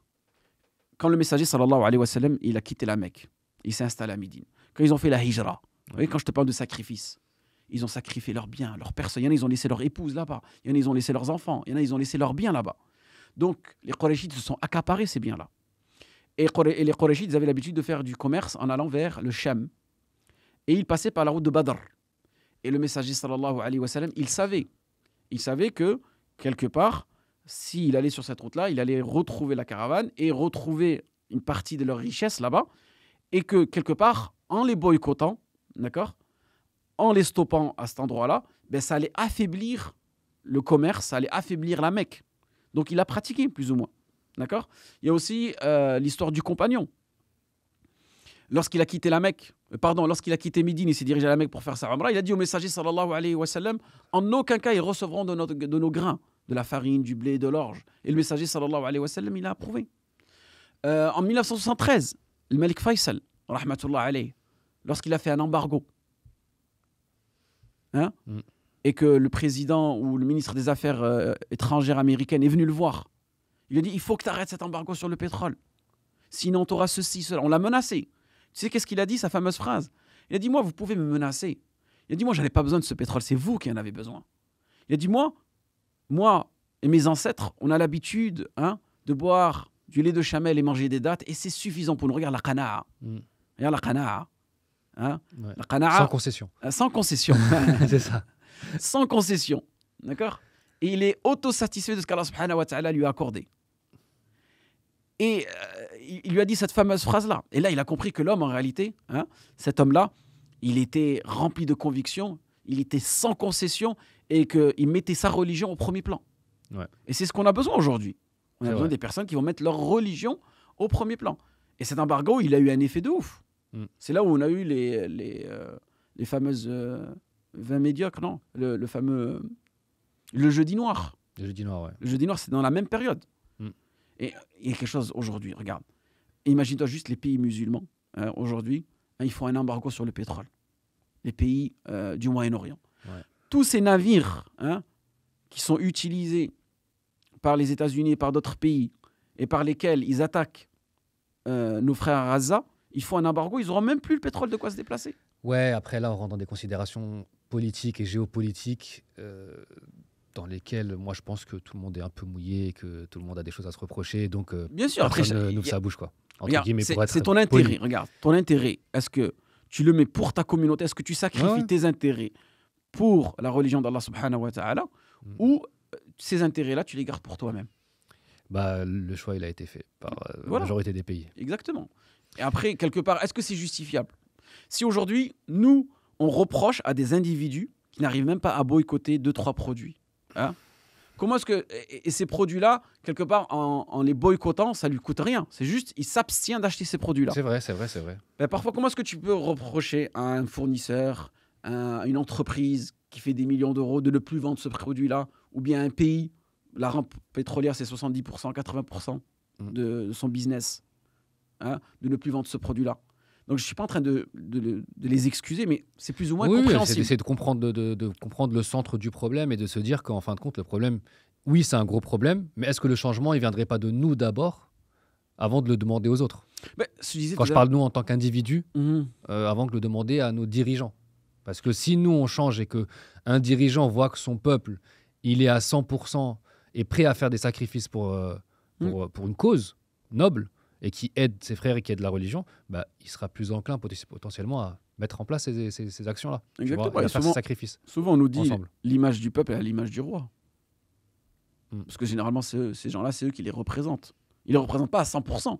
Ils les représentent peut-être 30%. Ça, je ne suis pas sûr à 100%. Parce que non, pas à 100% que je dis. Si on regarde la France, la politique française ne représente pas du tout la population française. Aujourd'hui, il y a un décalage entre... Mais pourtant, ils l'ont choisi. Ouais, mais c'est toujours ça, c'est toujours 5 ans. En fait, même s'ils l'ont choisi, mais qui l'a choisi? Il y a le taux d'abstention aux élections en France, il est extrêmement haut. D'accord? Donc, c'est déjà une seule petite partie. Et là, tu prends uniquement la partie qui peut voter. Donc, plus de 18 ans et entre guillemets...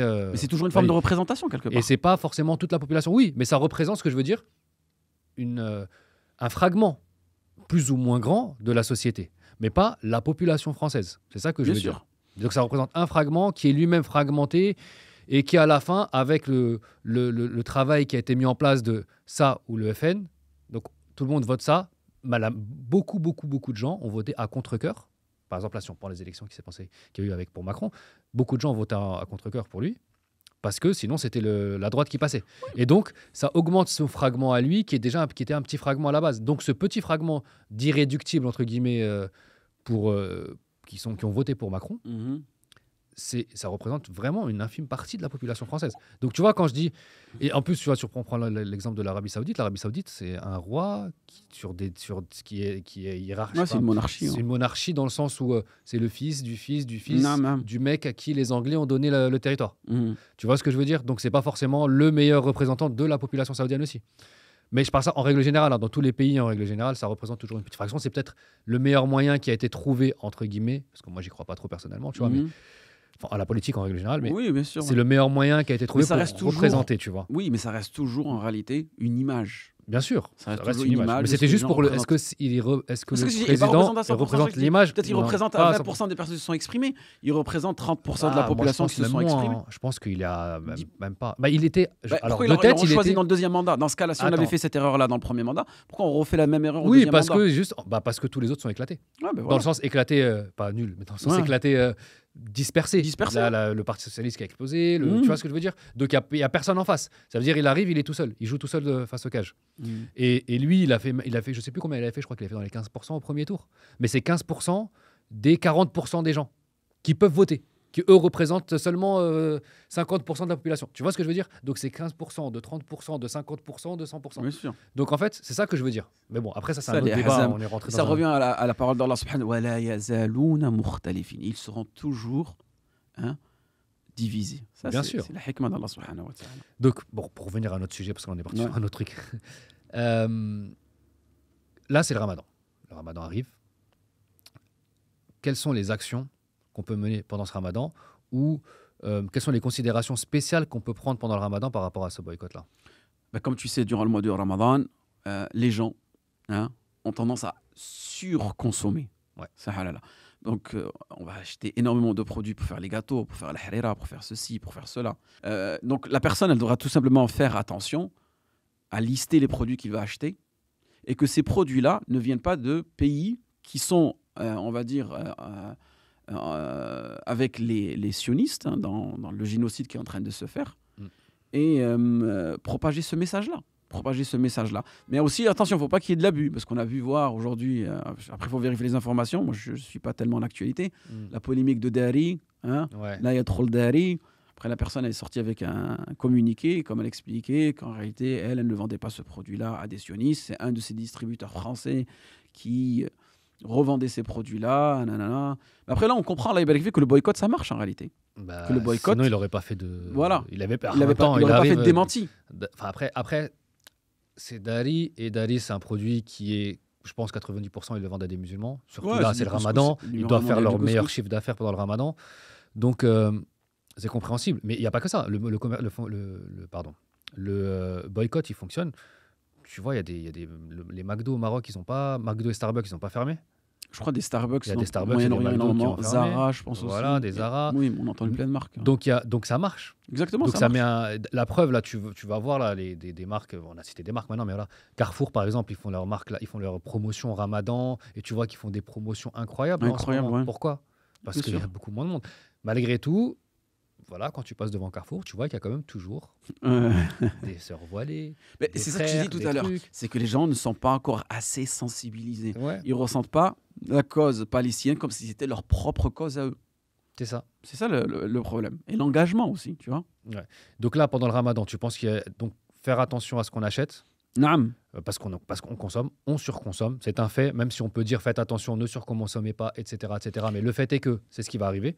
Donc, autant se dire, ça va arriver et essayer d'avoir le moins de catastrophes possible. Et donc, ces catastrophes-là, c'est de donner de l'argent à des gens qui vont faire en sorte... L'argent, en fait, c'est comme si tu me... Moi, comment je le vois, et c'est pour ça que ça me dérange, c'est que je paye un produit d'une marque dont je sais pertinemment, et c'est prouvé, on ne parle pas de je pense que, etc.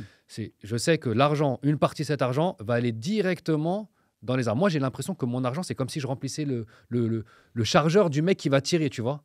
C'est ça qui me Bien dérange. sûr, mais ça prouve de ton engagement qu'en réalité, la cause palestinienne, eh ben, c'est quelque chose d'important pour toi. Oui, bien sûr. C'est Mais ça, moi, bah oui, c'est ça, et je pense que ça devrait être important pour tout le pour monde. tout le monde. Tu vois, je le dis pas en mode je suis le grand Bien sûr, oui. révolutionnaire, etc. C'est juste que moi, j'essaye de faire ce que je peux à mon échelle. Et si chacun peut faire ce qu'il peut à son échelle, Mhm. le un peu, ça fait beaucoup à la fin. Naam. Ben, c'est là, je pense qu'il y a un manque peut-être d'informations pertinentes sur ce qui se passe en ce moment sur Gaza, à part nous montrer des images qui vont nous choquer. Je pense qu'il devrait y avoir un travail beaucoup plus profond, sensibiliser l'histoire qui s'est passée, le génocide qui est en train de se faire, quelles sont les conséquences, comment aussi dans la sunna du messager sallallahu alayhi wa sallam, la réelle fraternité. Cette notion de fraternité, Mm. en réalité, elle est plus ou moins dissipée aujourd'hui à travers différentes valeurs. Et ce qui fait de nous aujourd'hui, on ressent pas ce qui se passe réellement. On n'arrive pas encore à conscientiser ce qui se passe réellement aujourd'hui en Palestine. Ouais. Transition parfaite par rapport à la question que j'avais prévue en plus. Tu vois, c'est Ouais. magnifique. Quel est le rôle de la Oumma justement dans cette prise de décision et pourquoi il n'y a pas un appel global au boycott? Est-ce que c'est la peur? Est-ce que entre guillemets, les gens influents de la communauté, est-ce qu'ils ont peur de se mettre en avant? Pourquoi ça ne se fait pas en fait? Ben, en réalité, comme je te disais tout à l'heure, il y avait une hostilité envers l'islam et les musulmans. D'accord? Il y a une hostilité qui est envers les musulmans au sein des musulmans. Et ces divergences qui existent aujourd'hui, et c'est pour ça que je te parlais tout à l'heure d'un islam concentrique, c'est qu'aujourd'hui, malgré notre volonté de vouloir plus ou moins donner une solution à la Palestine, ben, on a encore nos divergences entre nous, selon les pays respectifs, selon nos positions politiques, nos positions aussi religieuses, nos positions aussi doctrinales, et que ces divergences-là, on ne les a pas délaissées pour une grande et meilleure cause et un grand intérêt qui est tout simplement la survie des Palestiniens. Mm. Et c'est pour cette raison-là. Et je te dis, nos divergences, elles peuvent être économiques, religieuses, politiques, et on ne les a pas délaissées. Mm. Donc, on recherche l'union, mais on ne s'est toujours pas débarrassé de ces barrières. Donc, comment veux-tu qu'on soit unis? Donc, c'est ça la solution, wallahu alam. Et ça, tout simplement, on a besoin d'une personne, comme je parlais tout à l'heure, d'un imam, d'un guide qui va guider les musulmans vers cette voie-là. Mais tu sais très bien, depuis la colonisation, on nous a tout simplement divisés pour qu'on soit mieux, Régner. qu'on soit mieux régnés. Diviser pour mieux régner. La Diviser pour devise mieux régner. hein. Donc voilà, donc, les cartes, elles sont là, le puzzle, il est plus ou moins tracé. Ouais. Et on revient tout simplement aussi à la parole de l'imam Malik, rahmatullah alayh, qui nous dit qu'en réalité, les générations à venir, elles ne pourront jamais exceller si seulement elles reviennent à ce qu'ont effectué les générations premières. Et ça, c'est quelque chose de très important. C'est-à-dire, qu'est-ce qu'elles ont fait les générations premières? Mais Pour leur ceux qui savent attachement à la religion. pas. Ok. C'est l'attachement au din. Et la religion, c'est pas juste prier. Et c'est ce qu'on essaye aujourd'hui plus ou moins de nous cantonner. C'est la salat, c'est juste la din, c'est juste salat. Non, le din, il a une dimension sociale, il a une dimension économique, il a une dimension politique, il a une dimension civilisationnelle. Il faut revenir vers tout cela. Regarde juste lorsque le messager sallallahu alayhi wa sallam est décédé. Après les 4 khulafa ar-rashidin. Regarde l'islam où est-ce qu'il est arrivé. Ils te disent on n'a jamais vu une croissance d'une civilisation comme celle qu'il a vécue l'islam. En espace, ça même les haters, ils le reconnaissent. En l'espace de 30-40 ans, tu vois la carte, comment il s'est propagé l'islam. Parce que tout simplement, ces gens-là, ils avaient des valeurs. C'est ces valeurs. Crois-moi, aujourd'hui, les gens, ils s'en foutent de ton argent. Ils s'en foutent de ce que tu es. Ils s'en foutent de ce que tu possèdes. Les gens, aujourd'hui, c'est quelles sont tes valeurs à véhiculer. Parce que tout ça, ça s'oublie. Qu'est-ce qui reste en fond de nous? Quand tu te souviens d'une personne, une personne qui est décédée aujourd'hui, une personne que tu as appréciée, qu'est-ce que tu dis? Ah, mashallah, elle était digne. Ah, mashallah, c'était quelqu'un de généreux. Ah, c'était mashallah, quelqu'un qui avait un très bon comportement. Tu te souviens que de ça. Ouais, c'est vrai. Et c'est ce que nous avons besoin aujourd'hui de véhiculer. C'est vrai. Et sans transition, même avec une petite transition, mais c'est pas grave. Ouais. On t'a parlé des valeurs. Et moi, j'ai une question que je me suis toujours posée. C'est pourquoi, dans le mariage, dans l'islam, on dit que le mariage, c'est la moitié de la religion. Parce que ça, je pense que c'est aussi une des valeurs socles, tu vois, qui peut permettre de créer des relations et des générations solides. Donc, par rapport à ça, au mariage, voilà, on dit c'est la moitié de la religion. Comment tu peux Le hadith du expliquer ça? messager sallallahu alayhi wa sallam, certains savants l'ont authentifié, Alors, certains l'ont rendu daïf, mais son sens, il est correct. ce serait quoi le sens? Le sens, déjà, faut pas le prendre au sens, on va dire, au sens premier, au sens littéral. Parce que si on dit qu'une personne, elle n'est pas mariée, c'est-à-dire que sa religion n'est pas complète. Alors que Isa alayhi salam, il ne s'est pas marié. Mm. Des compagnons ne se sont pas mariés. De grands savants, Ibn Taymiyyah rahmatullah alayhi, ne s'est pas marié. Donc ce qu'on doit comprendre de ce hadith-là, c'est que quelque part, le musulman, il complétera son dîn. Et si on peut diviser le dîn en deux parties, adoration, interaction. Le mariage, il fait partie des interactions, il fait partie des contrats qu'on effectue avec une autre personne. Et qu'aujourd'hui, le musulman, s'il commet encore des péchés, c'est dû à quelle tentation? La tentation des femmes, la tentation de l'argent, la tentation de cette dunya. Aujourd'hui, énormément de frères qui baignent dans les péchés, ils disent ouais, je suis encore avec cette fille-là, wal'iyadu billah, j'ai forniqué, je parle à une personne qui m'est étrangère. C'est une grande tentation pour nous les femmes. C'est vrai. Comme il l'a dit, le messager sallallahu alayhi wa sallam, la plus grande tentation que j'ai laissée à Bani Adam, aux humains, c'est les femmes. Donc, quelque part, si tu arrives à fermer cette porte de cette tentation-là, tu vas tout simplement consolider ta religion. Et je crois dans Ihya al-Ulum, Al-Ghazali nous dit que les tentations sont de trois types. Ou bien, on va dire, la porte à la débauche, elle est de trois types. Liée à ta langue, à ce que tu vas dire, liée à tes relations avec les femmes, parce que c'est elles qui peuvent être une source pour toi de commettre l'irréparable, et aussi à ce que tu mets dans ton estomac. Ajib. Ouais. Et subhanallah, ça, moi, je l'ai testé. À un moment, je me disais, mais ça faisait 2-3 semaines, j'arrive pas à dormir correctement, j'arrive pas à me lever fajr, j'ai du mal à me lever à l'heure, j'arrive pas à me lever avant l'heure. Je me dis, qu'est-ce qui se passe? En vérité, j'avais constaté, subhanallah, que j'étais en surpoids et que je commençais à manger tout et n'importe quoi. Et que, subhanallah, ça avait un réel impact sur. un réel impact sur le corps. Donc, tu vois, et ça peut être tout simplement un problème pour toi. Pourquoi? Parce qu'il vient t'éloigner de tes principes religieux.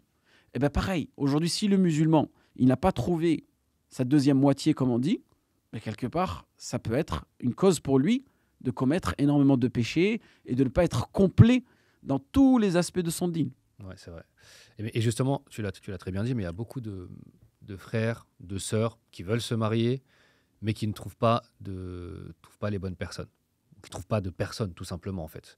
Et par pudeur, j'imagine, ne sont pas là à rechercher, tu vois. Donc, déjà, est-ce qu'il y a des étapes préalables pour arriver au mariage? Allah yabarik fik, ce qu'il faut que tu comprennes, c'est qu'aujourd'hui, on est dans une société de consommation.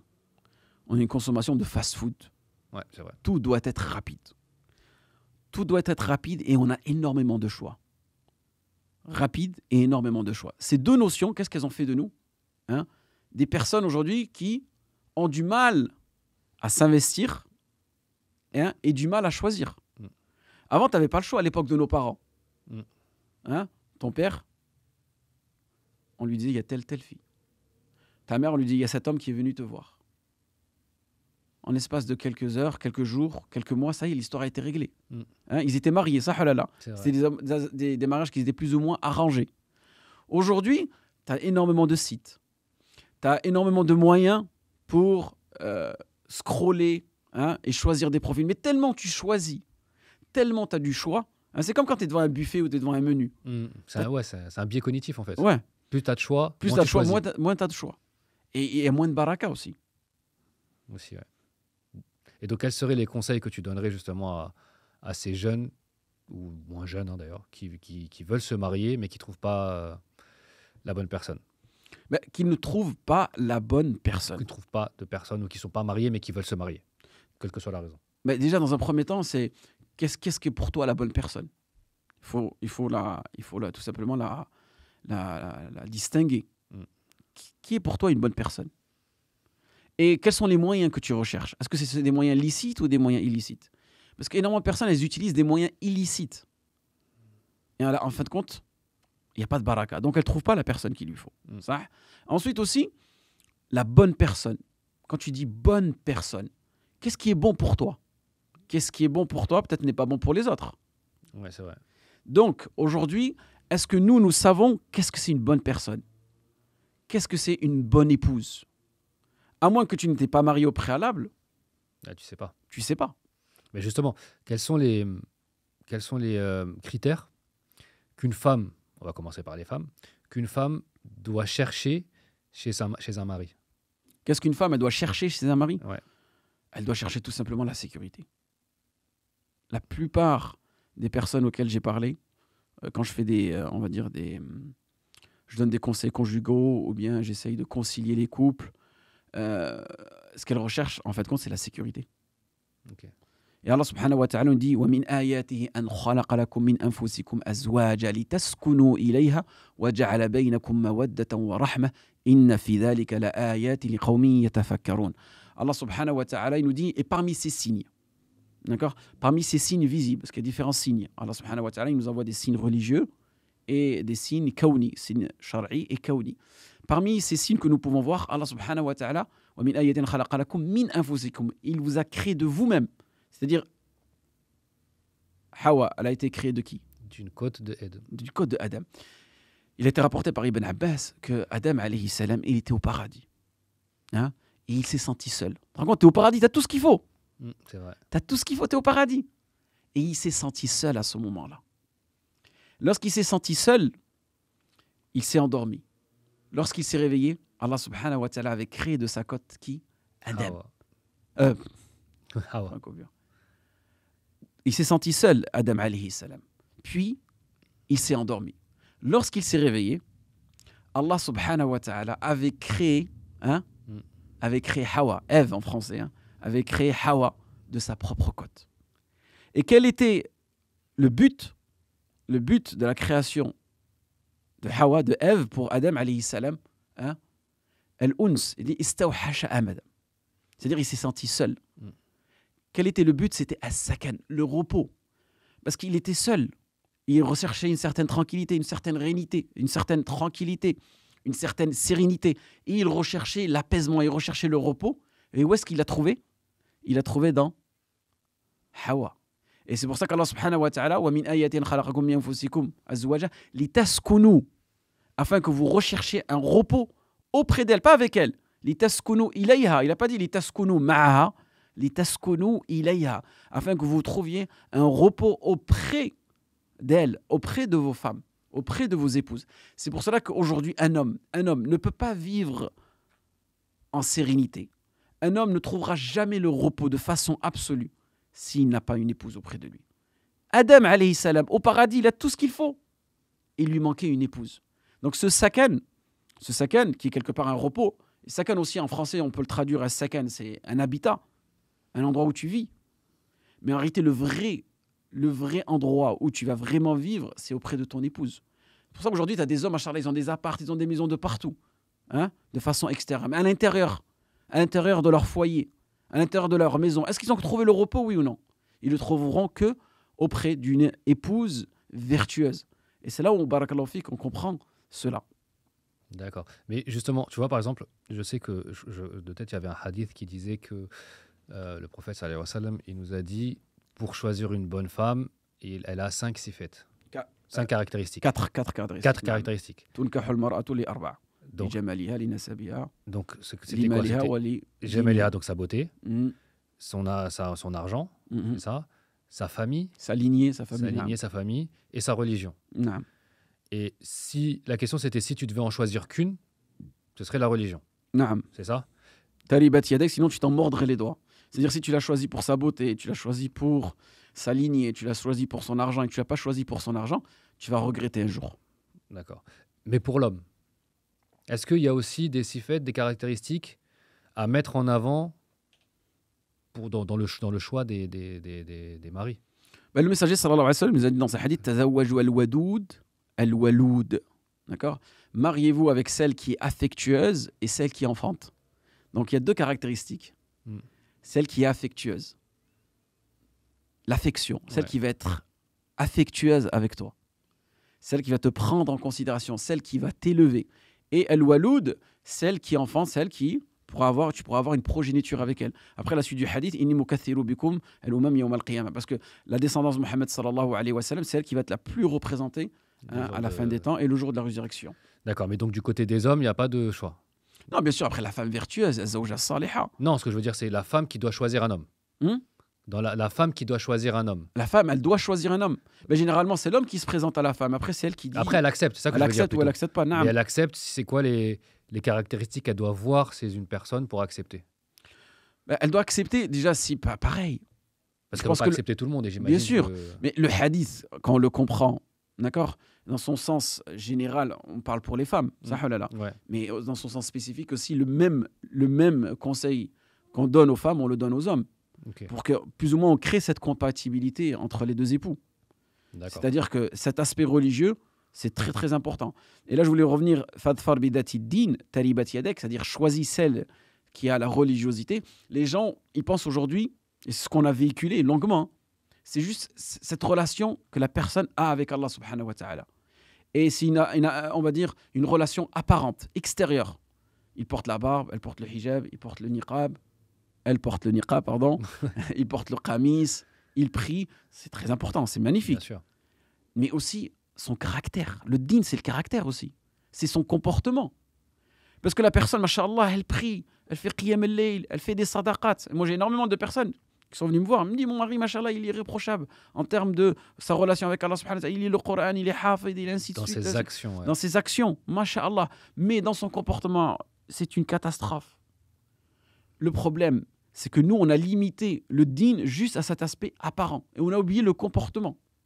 Et sache qu'en réalité, quand tu te maries avec une personne, hein, tout simplement, hein, son patrimoine génétique, il va vivre avec toi. Bien sûr. Son caractère aussi, il va vivre avec toi. Le caractère qu'elle a, cette personne. Donc, la compatibilité aujourd'hui, est-ce que c'est de trouver sa moitié ou est-ce que c'est de trouver son double? On recherche une personne qui est compatible. Est-ce qu'on va rechercher une personne qui vient me compléter ou une personne qui me ressemble totalement? Et certaines personnes, elles divergent là-dessus. D'accord. Sache que le mariage, c'est basé sur le takamul. C'est-à-dire qu'une femme, elle vient compléter un homme. Et un homme, il vient compléter un homme. Alors, subhanahu wa ta'ala. Hein? Un homme, il vient compléter une femme. Un homme, il vient compléter une femme. Et une femme, elle complète un homme. Une femme, elle complète un homme. Parce que Naam. t'as dit un homme, il complète un homme. Ah non, Et je me dis, ah, attention les gars. les lapsus. Hein, les Ouais, lapsus. je sais, ça arrive. Ouais, après, maintenant, ça fait quand même 1 heure qu'on parle, donc c'est normal. Exactement. Et donc, tu vois, cette notion de complémentarité, elle est très importante. Et Allah subhanahu wa ta'ala, dans le surat Wal-layli idha yakhsha wan-nahari idha tajalla wa ma khalaqa adh-dhakara wal-untha. Là, regardez, Allah subhanahu wa ta'ala, il nous parle, il jure, Allah subhanahu wa ta'ala, par la nuit et ce qu'elle enveloppe, et par le jour et ce qu'il manifeste. Wa ma khalaqa adh-dhakara wal-untha. Et parce qu'il a créé l'homme et la femme. Regarde le verset, il nous parle de la nuit, il nous parle du jour. Il prend que des compléments. C'est complémentaire. Mm. Est-ce que tu peux avoir aujourd'hui une journée sans En nuit? fait, le monde ne marche pas s'il n'y a pas le jour et la nuit. Naam. Et donc, le monde ne marche pas quand il n'y a pas l'homme et la femme. Exactement. Et quelque part, ils doivent être complémentaires et non pas des ennemis. Parce qu'aujourd'hui, les discours qu'on a entre frères, les sœurs, kada. Les femmes, fais gaffe. Aujourd'hui, on nous présente les femmes comme des ennemis. C'est un ennemi de l'homme. Et pareil, les sœurs, quand elles sont entre elles, lorsqu'elles parlent des hommes, un homme, c'est comme un ennemi. C'est un homme à abattre. C'est ce qu'on nous fait croire. Alors qu'en réalité, ils sont complémentaires. Et regarde dans le verset, Allah subhanahu wa ta'ala dit Wal-layli idha yakhsha. D'accord? Allah, il jure par la nuit quand elle vient envelopper son obscurité. Et quelque part, tu vois, la nuit, le fait d'envelopper, le fait de réconforter, ça peut être le travail de la femme. Quand tu rentres dans ton foyer, elle est là, elle te réconforte. Hein? Et Wan-nahari idha tajalla, et la journée. Allah, il jure par le jour et ce qu'il manifeste par sa clarté. Tu vois, c'est l'homme qui sort tôt le matin, qui va aller travailler, qui va rechercher la subsistance et qui va s'occuper de son épouse, qui va s'occuper de son foyer. Et là, regarde la complémentarité du jour et de la nuit et la complémentarité de l'homme et de la femme. Et le prophète, sallallahu alayhi wa sallam, quand le Coran lui a été révélé, il était dans une situation, il était dans une situation dans laquelle, parce que c'est la parole d'Allah subhanahu wa ta'ala qui lui a été révélée, et il voit Jibril, il revient chez lui. Est-ce qu'il va en parler à Abu Bakr, qui est son meilleur ami? Est-ce qu'il va en parler à son oncle? Il en parle à qui? À sa femme. À sa femme. Et Khadija radiyallahu anha, elle le laisse parler. Elle le laisse dire ce qu'il avait à dire. Et ensuite, elle le réconforte. Elle lui dit non, ne t'inquiète pas, Allah subhanahu wa ta'ala ne te rabaissera jamais, car tu es telle personne. Et en réalité, c'est là le travail de la femme. Je te disais cette complémentarité. Quand l'homme, il est faible, la femme, elle vient le réconforter. Quand la femme, elle est faible, l'homme, il vient la réconforter. Et il y a cette complémentarité-là. Et chacun a ses, on va dire, ses faiblesses, hein, et chacun a ses forces. Et là, on voit Khadija radiyallahu anha, le comportement qu'elle a eu avec le messager sallallahu alayhi wa sallam. Yes. Et justement, dans la pratique, il y a beaucoup de choses, on entend beaucoup de choses sur le mariage. Comment on se marie pratiquement pour être droit dans l'islam? C'est quoi les étapes du mariage? En réalité, les étapes du mariage, Ou les nécessités, ce qui est nécessaire. elles sont très, très, très simples. Mais étant donné qu'on vit dans une société un peu du fast-food et on a énormément de choix, hein, ben on innove dans les façons de se marier. Le mariage, tout simplement, s'il y a une femme, tu la vois, elle te plaît. Tu as le droit de la regarder, déjà dans un premier temps. Parce que si tu ne sauras jamais si elle te plaît ou pas. Une fois qu'elle t'a plu, cette femme-là, lui demande pas son numéro. Tout simplement, renseigne-toi qui est son tuteur. Et Allah subhanahu wa ta'ala, il a donné à la femme un tuteur. L'homme, il n'a pas de tuteur. Allah subhanahu wa ta'ala, il a donné à la femme un tuteur dans le but de la protéger, non pas de la dénigrer ou de l'infantiliser, comme certaines personnes nous disent. Non, c'est dans le but de la protéger. Parce qu'il peut y avoir des personnes malveillantes qui vont essayer de tout simplement de la rabaisser ou bien de se mal comporter avec elle. Donc, elle a un tuteur. Renseigne-toi qui est son tuteur. Mais il y a des personnes, je dis, non, mais attends, tu sais quoi, je préfère mieux la connaître, discuter avec elle, hein, et ensuite, on en parlera à nos parents. Mais le problème, c'est que si elle s'attache à ce moment-là, et que lui, il n'en veut plus, elle va tomber dans une dépression, déception amoureuse. Et ensuite, elle fait ça avec un premier homme, un deuxième homme. L'image des hommes qu'elle aura, c'est quoi? Une image négative. Alors que c'est elle la responsable. C'est elle dit, Aould Nas, tu veux te marier? Viens toquer à la porte. Viens voir mon père. Pour voir aussi vraiment s'il veut vraiment se marier. Est-ce que vraiment il veut s'engager ou c'est juste un gars qui court après les numéros de téléphone? Donc une fois que ça c'est mentionné, le tuteur, vous faites une muqabala. Une muqabala, c'est le fait de se rencontrer. Le fait de se rencontrer, vous allez vous asseoir avec son tuteur, si ce n'est pas possible, avec son mahram, tant qu'il n'y a pas, on va dire, de mixité, c'est-à-dire que vous ne vous retrouvez pas seul face à elle. Pardon, tant qu'il n'y a pas de khalwa, c'est-à-dire que tu te retrouves seul avec la femme. Parce qu'il y a des personnes qui disent oui, il est drif, il est gentil, mais qui te dit que à ce moment-là, la personne, je ne sais pas moi, elle a des troubles psychologiques, il se comporte mal avec toi. Ou bien, wal'iyadu billah, il y a un certain, on va dire, un certain désir passionnel qui se dégage à ce moment-là et vous tombez dans le haram. Donc c'est bien de cadrer, d'avoir une troisième personne. Une fois que tu as fait la muqabala, pose tes questions. Et c'est là le problème, c'est qu'on a honte. On a honte de poser des questions essentielles. Parce qu'à travers cette muqabala, tu dois découvrir le caractère de cette personne. Et tu dois mettre en avant ce que tu apprécies, ce que tu n'apprécies pas. Et à travers cette muqabala aussi, tu dois découvrir son héritage. Tu dois découvrir comment est-ce qu'elle a été éduquée et qui l'a éduquée. Parce que toi, quand tu vas te marier avec cette personne-là, tu penses que tu te maries avec Fatima qui a 21 ans? Tu te maries avec ce qu'elle a vécu, Fatima, pendant 21 ans. C'est vrai. Et ça, c'est très important. Ça, c'est quelque chose qu'on néglige. Et la muqabala, fais-la une fois, 2 fois, 3 fois, 4 fois, 5 fois. Et mes frères et sœurs, quand vous posez des questions, posez-les avec bienveillance. Parce qu'il y a des frères qui viennent et me disent « Ouais, wallah, maintenant tu vas te marier. » Les sœurs, on dirait, wallah, elles travaillent pour les RG, te posent des questions interrogatoires, Et tu sais, à croire qu'elle fait une interview. Non, il faut le faire avec bienveillance et chercher vraiment la baraka à travers vos questions et que lui aussi, qui réponde avec honnêteté pour vraiment voir si oui, vous allez coller ensemble. Est-ce qu'il y a vraiment une compatibilité avec vous, entre vous? Et donc faire ces muqabalat. Okay. Et les répéter. Il n'y a pas de mal à les répéter. Et il n'y a pas de mal à poser des questions. Parce que le but, c'est quoi? C'est de se rassurer que tout ce que tu n'apprécies pas, tout ce que tu n'aimes pas, tu le mettes de côté et que tu ne regrettes pas. Et que toi, que ce soit l'homme ou que ce soit la femme, tu dois dévoiler, tu dois dire tout ce qui est au fond de toi et tout ce qui te concerne. J'ai l'exemple d'une sœur, elle s'est mariée avec un frère, machallah, il avait le bon comportement, ainsi de suite. C'est quoi son défaut? C'est qu'il avait des dettes. Et il ne les a pas mentionnées. Donc il m'a dit, je vis avec un mari endetté. Eh bien, ces dettes-là, elles causent un problème. Bien sûr. Elle se dit, mais en réalité, il m'a trompé. Il aurait dû mentionner ces dettes-là. Parce que ces dettes-là, aujourd'hui, sont devenues un problème dans leur couple. Et lui, il n'arrive pas à les assumer. Ou il y en a, elles ont un défaut physique. Elles ne l'ont pas dit. Elles se sont dit, peut-être avec le temps, ça va mieux aller. Tu aurais dû le mentionner. Moi, j'ai un ami à moi, il s'est marié avec une sœur qui avait un défaut physique, elle a caché. Mais ce défaut physique, à un moment, il a fait surface. Et il m'a dit, Hamid, j'ai pas pu patienter. Il m'a dit, les premiers mois, je me suis dit peut-être que ça allait s'arranger. Hein. Tout simplement, la sœur, elle avait des problèmes intestinaux. Donc, il y avait une odeur qui sortait de sa bouche, nauséabonde. Et il pouvait pas. Il pouvait plus, ça y est. Ben, ce frère-là, il a demandé le divorce, c'est dans un pays musulman, il a demandé le divorce, il a eu gain de cause. Le qadi a demandé au tuteur de rembourser une partie de la dot à ce frère-là. Parce que le mariage a été conclu sur un vice caché. D'accord. Pareil, un autre frère, il me raconte une histoire. Il s'est marié avec une sœur.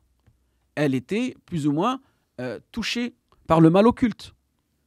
À cette sœur-là, on lui a dit, si tu te maries avec ce frère-là, parce que le frère c'était un muhajir, il vivait en Arabie Saoudite, en te mariant avec cet homme-là, ce qu'il lui avait dit le raqi entre guillemets, en te mariant avec cet homme-là, tu vas t'installer en Arabie Saoudite et quand tu feras ta umrah à la Mecque, ton djinn il partira. Il m'a dit, le frère, j'ai fait la umrah avec elle, tout au long de la umrah, elle mettait sa main sur sa tête, c'était insupportable pour elle. Et il me dit, moi au début, je me suis dit, tu vois, on est des musulmans, je vais patienter, compassion, empathie, je vais essayer de l'aider. 1 an, 2 ans, 3 ans. Mais après cela, ils ne pouvaient plus patienter. Donc, ils se sont séparés. Donc ça, c'est très, très important. Et comprendre aussi pourquoi est-ce que tu te maries, qu'est-ce que tu recherches à travers le mariage. Un frère qui s'était marié, je lui dis, subhanallah, tu t'es marié avec cette personne-là, mais elle est aux antipodes de ta valeur.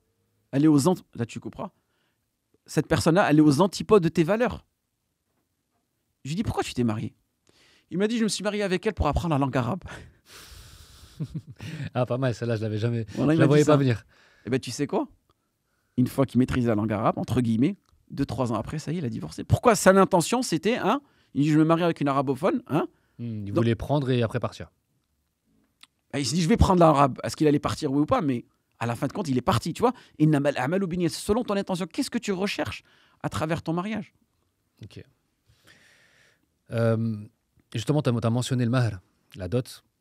Comment elle est déterminée et quelle est son importance? Le mahar, qui est la dot. Donc le mahar, Allah subhanahu wa ta'ala, il nous l'a mentionné dans le Coran. Mais il ne nous l'a pas déterminé exactement quel sera le montant de cette dot-là. Et Omar ibn Khattab, radiyallahu anhu, il avait plus ou moins voulu codifier le mahar et le mettre au prix des épouses du messager sallallahu alayhi wa sallam. Et c'est à ce moment-là qu'une femme elle s'est levée et lui a dit à Omar, crains Allah. Ni Allah ni son messager ont codifié le mahar, ont donné un montant spécifique pour le mahar. Donc pourquoi est-ce que tu veux le codifier? Et Omar ibn Khattab, radiyallahu anhu, même si c'est une femme qui l'a plus ou moins réprimandé, il est revenu sur cette parole-là. Et il a laissé le mahar ouvert. Donc le mahar, il est, dans un premier temps, comme le mahar ne fait pas partie des piliers du mariage. Certaines personnes disent, ouais, le mahar, c'est des piliers du mariage. Non, le mahar, c'est un droit de la femme.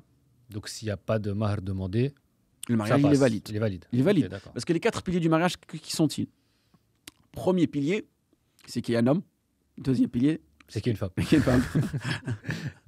Troisième pilier, c'est qu'il y a un tuteur. D'accord?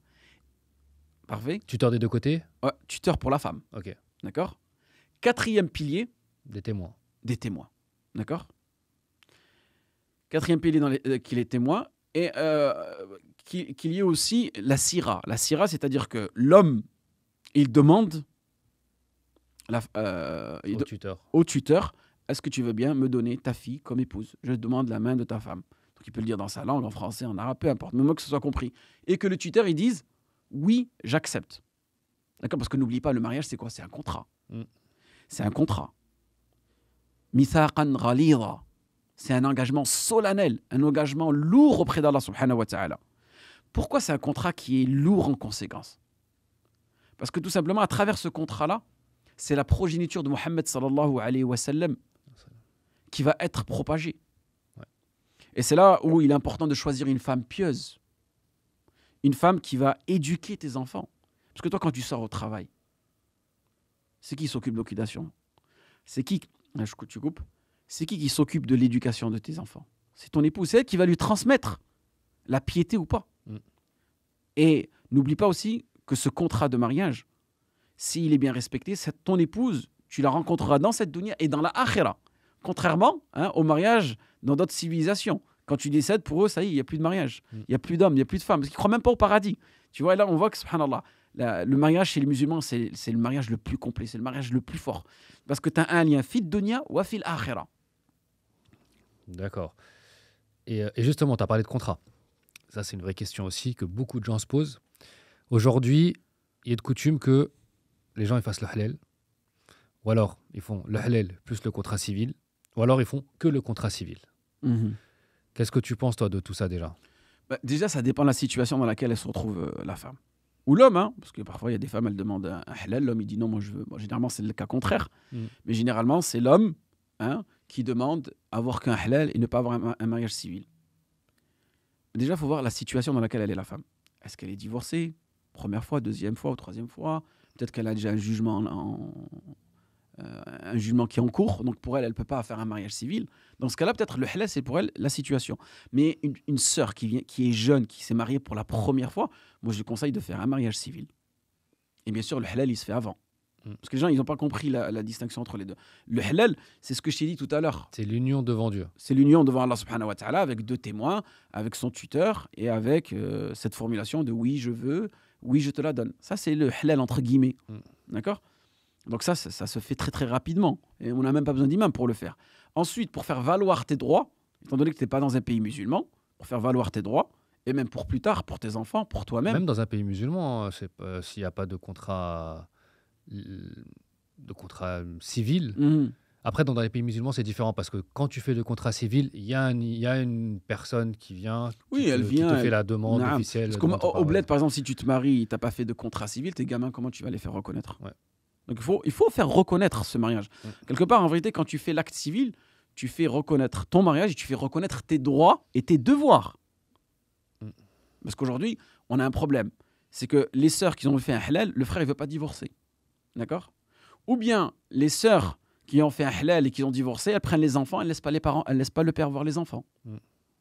Donc tu vois, parfois, ça peut être problématique. Donc c'est vraiment pour faire valoir tes droits et tes devoirs en tant qu'homme et en tant que femme. C'est vrai. Donc c'est important. Et après, comme je t'ai dit tout à l'heure, si la personne se retrouve dans une situation où, je sais pas moi, c'est difficile pour elle, eh ben, peut-être qu'elle peut se limiter qu'au halal, entre guillemets. C'est vrai. Après, comme on a dit, hein, le problème, moi je pense que le problème, normalement, si tu fais le halal, c'est un contrat qui est plus puissant que le contrat civil, entre guillemets, parce que là c'est un contrat entre toi, avec toi et Dieu aussi.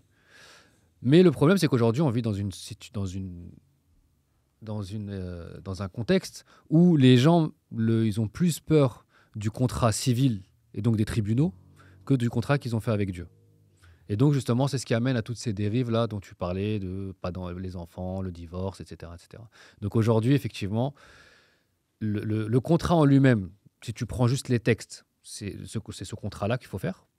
Maintenant, effectivement, il faut pour se protéger, comme tu as dit, une fille qui est jeune et qui a un avenir, et pour se protéger elle-même, tu vois, par rapport aux agissements que peut avoir l'homme et vice-versa, faire les deux, c'est la meilleure solution. Non. Après, c'est une question de piété.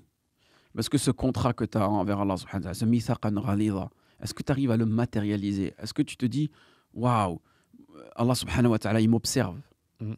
Allah subhanahu wa ta'ala, il voit ce que je fais. Allah subhanahu wa ta'ala, il entend ce que je dis.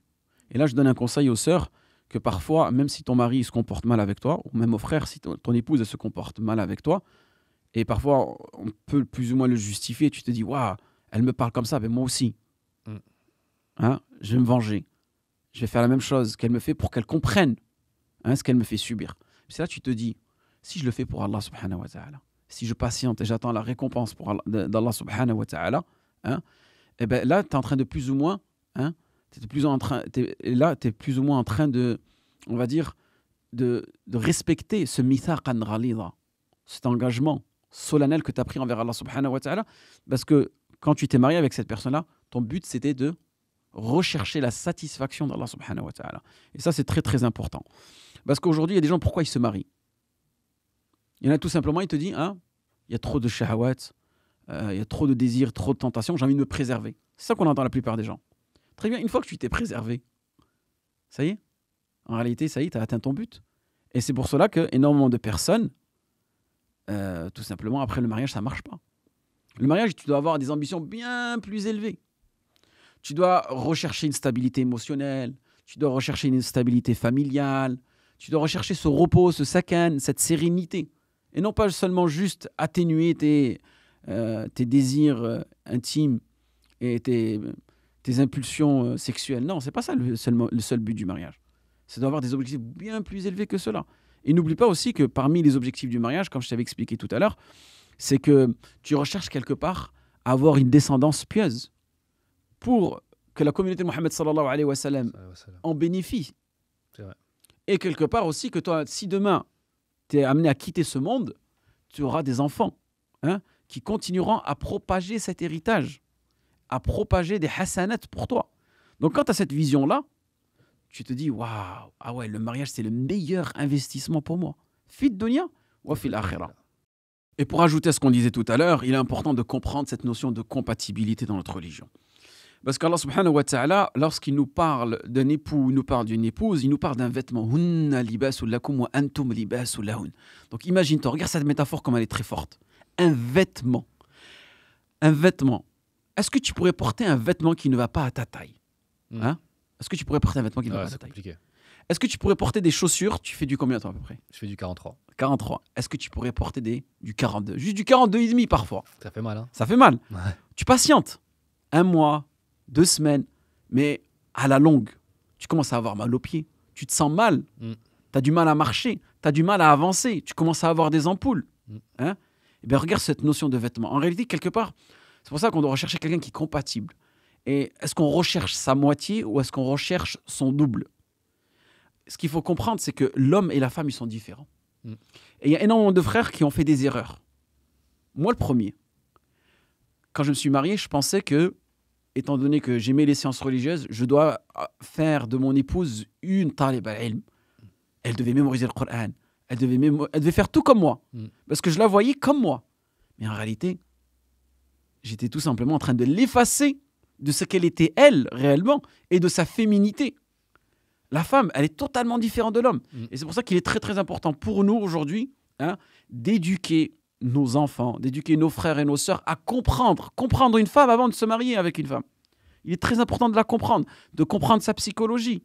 Par exemple, une femme, elle, qu'est-ce qui l'intéresse dans cette dunya? Allah subhanahu wa ta'ala dit dans le Coran, c'est-à-dire que la femme, Allah subhanahu wa ta'ala nous dit qu'elle a grandi. Elle a grandi dans cette dimension où elle doit prendre soin d'elle, elle doit se faire belle, elle doit être coquette. El-hilya ici, ça signifie l'or. C'est pour ça que dans les cultures, on va dire maghrébines, arabophones, l'or, c'est quelque chose de très très important pour une femme. Parce que c'est une façon de s'exprimer, d'exprimer sa féminité. Et il nous dit, et que si la femme, quelque part, elle est amenée à tout simplement polémiquer avec toi, eh ben, elle ne se contrôlera pas. Contrairement à l'homme. Et c'est là où on comprend que les hormones chez les hommes sont différentes des hormones qui sont chez les femmes. On a tous de la testostérone, on a tous des oestrogènes, mais l'homme, il a beaucoup plus de testostérone. Et la femme, elle a beaucoup plus d'estrogène. Ouais. Donc, quelque part, on doit plus ou moins être complémentaires. Cette compatibilité, elle est importante, mais on doit être complémentaires l'un envers l'autre. Et ça, c'est ce qu'on retrouve dans cette notion de vêtement. D'accord ? Que le vêtement que tu dois porter, il doit être compatible avec tes valeurs à toi. Et que quelque part, si cette femme-là, elle n'est pas faite pour toi, le mal, il n'est pas en elle, c'est toi. Pourquoi est-ce que tu lui as fait porter ce vêtement ? Ce vêtement qui ne lui va pas en réalité. Tu vois ce que je veux dire ? Ouais, et ça, vraiment. c'est très très important à comprendre, Allah ybarik, pour éviter tous ces divorces qu'aujourd'hui qu'on entend énormément. On en énormément. Parce qu'on n'arrive pas à comprendre la psychologie de la femme. Et l'homme ne comprend pas la psychologie de la femme. Et on ne peut pas imposer, nous, en tant qu'hommes, comment est-ce qu'on est aux femmes. Et les femmes aussi. Les femmes aussi. Elles ne peuvent pas nous imposer ce qu'elles voient en elles-mêmes. Tu ne peux pas dire à ton homme qu'il soit comme ceci, comme ça, parce que c'est toi qui vois la vision du mariage de cette façon-là. Il faut que la vision, elle soit compatible, elle soit complémentaire. Donc cette notion de complémentarité, elle est très très importante. Effectivement, et justement, tu as mis un point sur quelque chose d'important, c'est aussi quels sont les devoirs et les droits, ou plutôt les devoirs des hommes auprès des femmes et des femmes auprès des hommes. Les devoirs de l'homme, tout simplement, c'est qu'il doit... C'est les obligations du mari et de la femme dans le mariage. Dans le mariage, elles sont connues. En réalité, elles sont innées en nous. Elles sont innées. Mais aujourd'hui, vous voyez, nous, on est un peu des musulmans hybrides. On a des parents qui ont eu une certaine éducation, plus ou moins du pays, du bled. Et nous, on est entre les deux. On a certains codes européens, occidentaux. À l'extérieur, on les voit, on nous les inculque. Et à la maison, on a encore un peu des codes qui sont liés à notre culture. Et entre les deux, on a tout ce qu'on appelle le culte, la religion d'Allah subhanahu wa ta'ala. Et c'est là, lorsqu'on suit la sunna du messager tous les deux, l'homme et l'épouse, dans ce cas-là, alhamdoulilah, on sort du culturel. Et on obéit à ce qu'Allah subhanahu wa ta'ala nous a ordonné. Donc, l'homme, son devoir, c'est de s'occuper de son foyer, de la nourrir, de la vêtir, et le plus important, de lui donner cette sécurité, qu'elle se sente en sécurité avec cet homme-là. Parce qu'à travers les recherches que j'ai pu lire, ce qu'elle recherche réellement la femme, c'est quoi? C'est la sécurité, elle amène. Si la femme, elle est en sécurité, elle pourra tout donner. Elle pourra tout faire. Imagine-toi, toi, tu n'es pas en sécurité. Est-ce que tu pourrais même pas... On ne pourrait même pas faire ce podcast, par exemple, si on n'était pas en sécurité. Est-ce que si chez toi, tu es en sécurité, est-ce que tu peux dormir? Pourtant, c'est un besoin essentiel, c'est un besoin physiologique. Donc, la sécurité, c'est quelque chose de très, très, très important. Ensuite, la femme, elle doit obéir à son mari. Ça, il n'y a pas de doute. Mais quand on dit obéissance, attention, ce n'est pas une obéissance absolue. L'obéissance absolue... C'est pas un robot avec une télécommande. Non, ce n'est pas un robot avec une télécommande, bien sûr. C'est dans le ma'rouf. وَعَاشِرُهُنَّ بِالْمَعْرُوف. Allah subhanahu wa ta'ala nous dit... et comportez-vous avec elle de façon convenable. Donc, ce n'est pas un esclave, ce n'est pas un robot, ce n'est pas une machine, elle doit obéir de façon convenable. Et toi aussi, tu dois lui imposer des ordres de façon convenable. Et c'est comme ça, Inch'Allah, que vous allez tout simplement pouvoir vivre toute votre vie conjugale. Ok. Et dans les cas où, justement, ça ne se passe pas bien, c'est quoi le rôle de comment on fait de la réconciliation, ou quel est le rôle aussi de la famille dans la médiation pour que ça se passe bien, et que est-ce qu'on réconcilie, est-ce qu'on pousser vers en fin de compte on se rend compte que c'est mieux que s'ils divorcent, voilà, comment ça se passe tout ça? Parce que toi tu as plus d'expérience dans ça vu que tu gères aussi ces problématiques là. Non, la réconciliation c'est très très important, c'est une étape qui est souvent négligée et parfois elle est mal optimisée. Moi, ce que je conseille aux personnes, c'est que si vous recherchez à vous réconcilier, amenez une personne qui est extérieure, une personne qui est neutre. Parce que généralement, si tu en parles à quelqu'un de ta famille, ils vont prendre parti. Ils vont prendre parti. Et à un moment, ils vont vouloir défendre leur frère ou défendre leur sœur. Et les parents, pareil. Donc, il est important, lorsqu'on ramène une personne, qu'elle soit une personne extérieure à ta famille, car ça sera beaucoup plus simple pour toi d'exposer tes problèmes. Et en plus, cette personne-là, elle aura une certaine neutralité. C'est-à-dire que la personne, elle ne va pas essayer de prendre parti. Parce que ce qui se passe aujourd'hui, si tu en parles à tes parents, mais tes parents, plus ou moins, ils vont faire un peu de diplomatie, ils vont essayer d'encourager l'homme à mieux respecter son époux, ou l'inverse. Et taqullah, faites attention, ainsi de suite. Et après, qu'est-ce qui se passe? C'est qu'elle elle attendait, elle attendait de l'aide de ses parents. En fait, elle se rend compte qu'en réalité, lui, il les a manipulés. Donc, elle, ensuite, elle sort un autre discours, peut-être qui est véridique, pour tout simplement montrer le degré d'injustice qu'elle subit. Et là, tu parles à tes parents. Donc, tes parents, systématiquement, il y a cet amour maternel, cet amour paternel qui ressort, et ils peuvent prendre parti et ne pas être justes. Et aussi, il y a des choses, parfois, qui sont intimes. On ne veut pas que nos frères le sachent, on ne veut pas que nos parents le sachent. Ouais, c'est vrai. Donc, il est plus important de le mentionner à une personne externe, une personne qui vous ne connaît pas. Comme ça, le jour où, je ne sais pas, vous vous remettez ensemble, eh bien, alhamdoulilah, tout cela a été exposé à une personne extérieure. Et ce n'est pas les gens, ils vous pointent, ah ouais, mais tu disais ça. Et parfois, toi, tu peux te confier à ton frère, à ta sœur, et lui-même, après, il va te le ressortir 2 ans après. Mais ce n'est pas toi qui as fait ça à ton mari, ou bien, c'est pas toi qui as fait ceci à ton épouse. Donc, moi, ce que je conseille, c'est que les réconciliations, utilisez une personne externe, Inch'Allah, et Allah subhanahu wa ta'ala, il met la baraka. D'ailleurs, une question par rapport à la famille. Est-ce que la belle-fille doit obligatoirement, je parle religieusement, être bonne avec sa belle-famille, ou si avec sa belle-famille ça marche pas très bien, elle peut être un peu distante? Et pareil pour l'homme, est-ce qu'il est obligé d'être bien avec sa bonne famille, et si ça se passe pas très bien avec sa belle-famille, il peut se retirer, ou c'est à lui de faire l'effort, ou elle? Justement, moi je parlais de, il n'y a pas de parti pris. Bah là, ça va dépendre de la situation dans laquelle ils sont. Mais ils vont essayer de faire les efforts et j'en suis sûr que tout le monde au début essaye de faire Bien les sûr, ouais. efforts. C'est pour ça que je dis si au cas où, est-ce Oui, qu'à un après moment, ils ont fait on est les efforts, obligé de ils ont fait continuer les efforts, ils ont vu que bah, peut-être que je sais pas moi la belle-mère elle déteste cet homme-là ou bien sa belle-mère elle la déteste. Donc ça devient problématique. Dans ce cas-là, il faut tout simplement maintenir une relation respectueuse, le cordial. salam. Et vous n'êtes pas obligé Mm. d'aller chez eux. Et d'un autre côté aussi, tu vas pas interdire ton mari d'aller avec ses enfants voir ses parents. Et toi aussi, tu vas pas interdire ton épouse d'aller voir ses parents avec tes enfants. Parce que vous avez des droits et des devoirs. Ouais, parce que moi, je te pose la question parce que je sais qu'il y a des cultures où la belle-fille, elle est souvent moins bien considérée que les filles sœurs, entre guillemets, tu vois. Mhm. Et justement, c'est à elle de toujours prouver, etc., etc. Et genre, par exemple, s'il y a une belle-fille qui arrive, dans certaines cultures, bah, c'est elle qui doit tout faire, alors que même les sœurs ne font plus rien ou les frères ne font plus rien. Et c'est elle qui devient un peu, entre guillemets, je veux pas dire le mot esclave, tu vois, mais la servante, entre Ouais, la guillemets, tu servante. vois. Alors, comme tu as dit, c'est de façon culturelle. C'est parce qu'elle est là. Mais c'est pour ça que je voulais faire le lien, Naam, le naam, trait vraiment pour différencier ce qui est culturel du cultuel. naam. Après, c'est toujours. Étant donné que c'est des interactions, et parfois les interactions, elles reviennent à l'usage et aux coutumes. Donc, tant que c'est pas fait de façon exagérée, il n'y a pas de mal. Il n'y a pas de mal. À ce qu'elle vienne, elle aide la famille.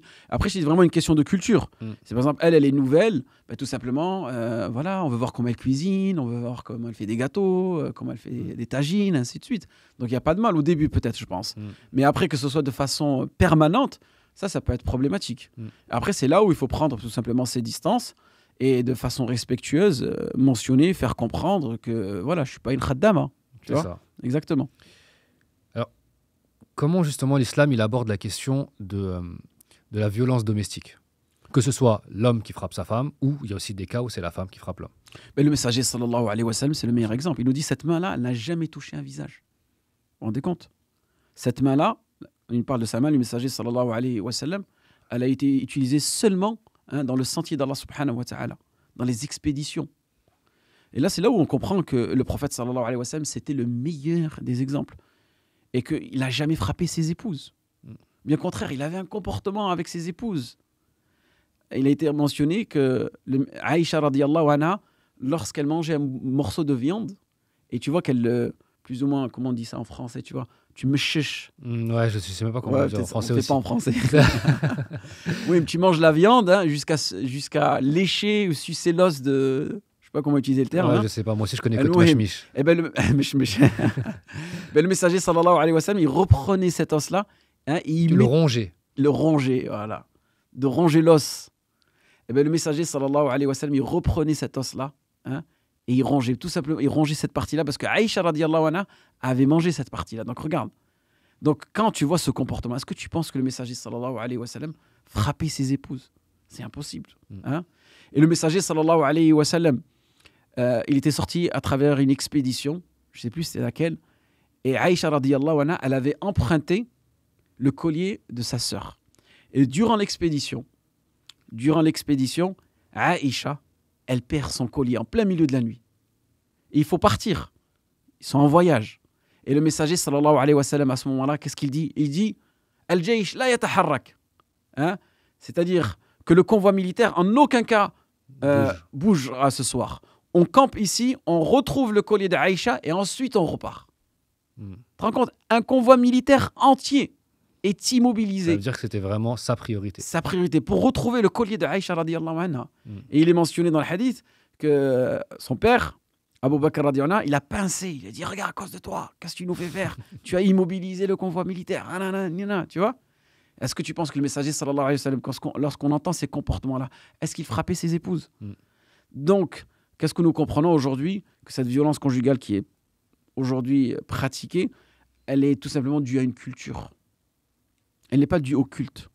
C'est un héritage culturel que certaines personnes ont eu. C'est parce qu'ils ont vu leurs parents frapper leurs femmes, ils reproduisent cela. Et nous, aujourd'hui, on n'a pas à reproduire ceci. Car tout simplement, on a le Coran, on n'a pas la culture, on a le culte. Et que parfois, elle nous pousse, entre guillemets, à devenir violents.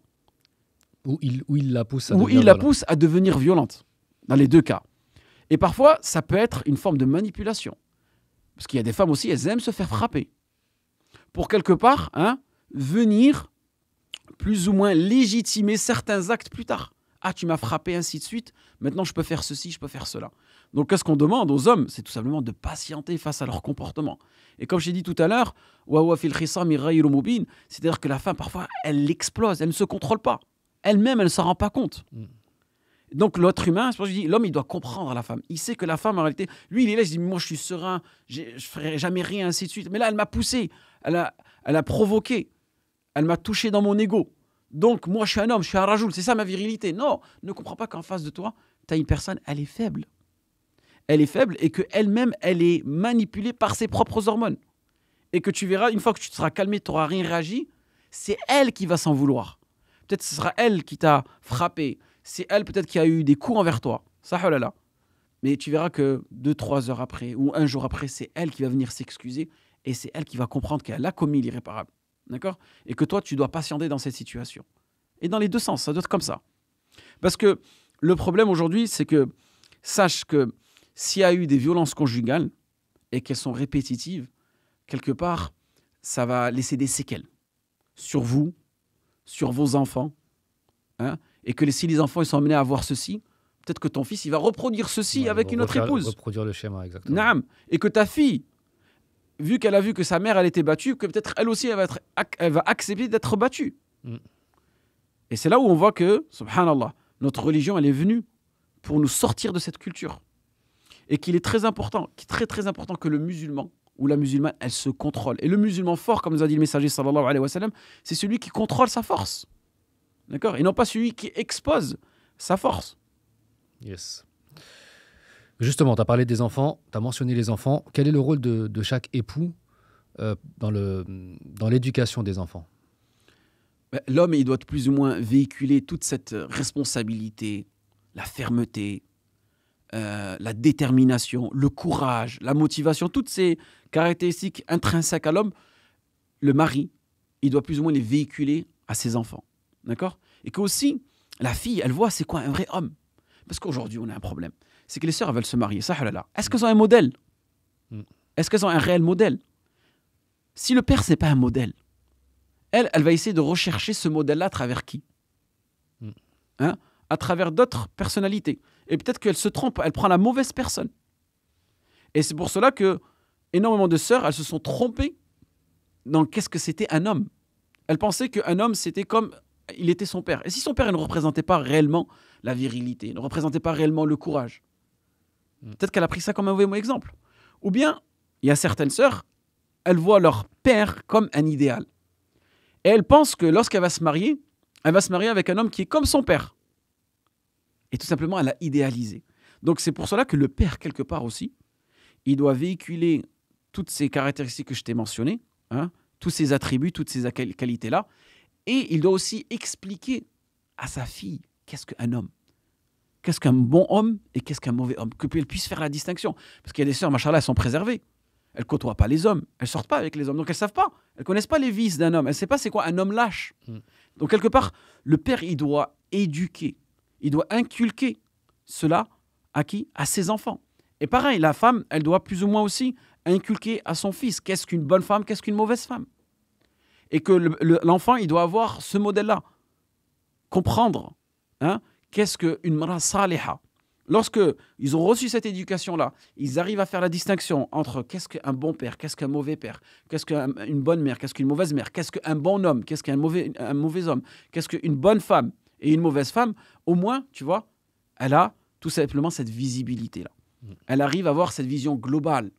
Et elle saura, Inch'Allah, qu'est-ce qu'elle doit rechercher et qu'est-ce qu'elle doit le dire dans la muqabala. Moi, je veux une femme qui soit comme ci, comme cela. Je veux un homme qui soit comme ça, comme ça. Et elle sait. Et elle pointera déjà les défauts. Et lui, il se sentira responsable à ce moment. Est-ce que j'assume ces valeurs-là ou est-ce que je ne les assume pas? Et ça, Allah yabarik fikoum, ça va réduire énormément de divorces. Et comme je te disais tout à l'heure, n'oublie pas que quand tu te maries avec quelqu'un, tu te maries avec son héritage. Son héritage éducationnel qu'il a reçu. Parce que...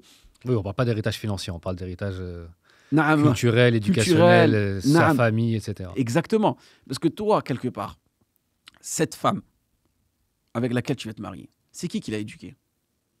C'est sa mère, son C'est père. sa mère. Tu sais que c'est une question très importante. Parfois, tu parles à des sœurs, dans les muqabalat, ce qui m'a été relaté, ils découvrent qu'en réalité, la personne qui a éduqué cette fille-là, c'est sa grand-mère. Mm. C'est sa tante. C'est sa voisine. Donc, C'est vrai. c'est important de le comprendre. C'est vrai. Parce qu'en réalité, toi, tu vas te marier avec ce qu'on lui a Appris. appris. Et moi, je vais aller même un peu plus loin. Si vraiment tu veux trouver la bonne personne, au lieu de poser des questions à la fille, pose des questions à La personne qui l'a éduqué. qui l'a éduqué, pose des questions à sa mère. Demande, hein, ou sinon tu demandes à cette sœur-là, tu dis, ta mère, comment elle se comporte avec ton père? Quelle est la relation que ta mère elle a avec son père? Est-ce qu'elle le respecte? Est-ce qu'elle le haggar? Est-ce qu'elle lui fait ceci? Est-ce qu'elle le valorise? Est-ce qu'elle le dévalorise? Parce qu'elle va tout simplement reproduire, hein, elle va reproduire ce que sa mère a fait. Mm. Et pareil, dans l'autre sens, la sœur, lorsqu'elle se marie avec un homme, elle doit voir l'éducation qu'il a eue, cet enfant-là, qu'il a reçue de son père. S'il a eu cette éducation-là, les femmes, c'est rien, c'est des vaurianes, il faut juste les rabaisser, ainsi de suite. Lui, il va reproduire ce schéma-là. Donc ça, c'est très, très important. Et c'est des questions dans lesquelles il ne faut pas avoir honte, il faut rentrer en profondeur. Et il faut pointer les faiblesses, il faut pointer, on va dire, les difficultés, les problèmes. Là, dire, voilà, ça, c'est le problème. Tac, tac. Est-ce que tu vas te comporter comme ceci, comme cela? Si demain, on est amené à diverger sur telle mas'ala, comment est-ce que tu te comportes? Si demain, on n'est pas d'accord, comment est-ce que tu te comportes? Si demain, tu t'énerves, si demain, tu demandes le divorce, toutes ces questions-là doivent être posées. Et comme ça, au moins, tu sais que tu pars sur une valeur sûre, bi'idhnillah. Et Inch'Allah, une descendance pieuse Naam, et qui sera bénéfique pour toute la communauté. bi'idhnillah. On demande à Allah subhanahu wa ta'ala qui mette la baraka dans les couples et qui facilite toute personne qui entreprend ce grand projet, hein, cet engagement solennel envers Allah subhanahu wa ta'ala, qui est le mariage.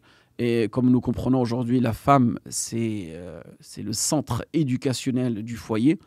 Et sans elle aujourd'hui, hein, on ne pourrait pas avoir des hommes. Car derrière tout homme, chaque grand homme se cache une femme. Se cache une femme. C'est vrai. Il y a le messager sallallahu alayhi wa sallam. C'était Khadija radiyallahu anha. C'est vrai. Bon, je pense qu'on a fait le tour Non, de la question. Ah. C'est la fin de ce 3e épisode du podcast Sans concession. J'espère qu'on vous a apporté de la valeur, des connaissances, de la réflexion. En tout cas, j'espère qu'on a un impact positif sur vous. N'hésitez pas, si vous avez des remarques d'ailleurs, de nous les donner en commentaire. Si vous avez des sujets que vous voulez qu'on traite, dites-les nous en commentaire aussi. Et voilà, n'hésitez pas à propager le message. Allez, salam alaikum. Salam wa rahmatullahi wa barakatuh.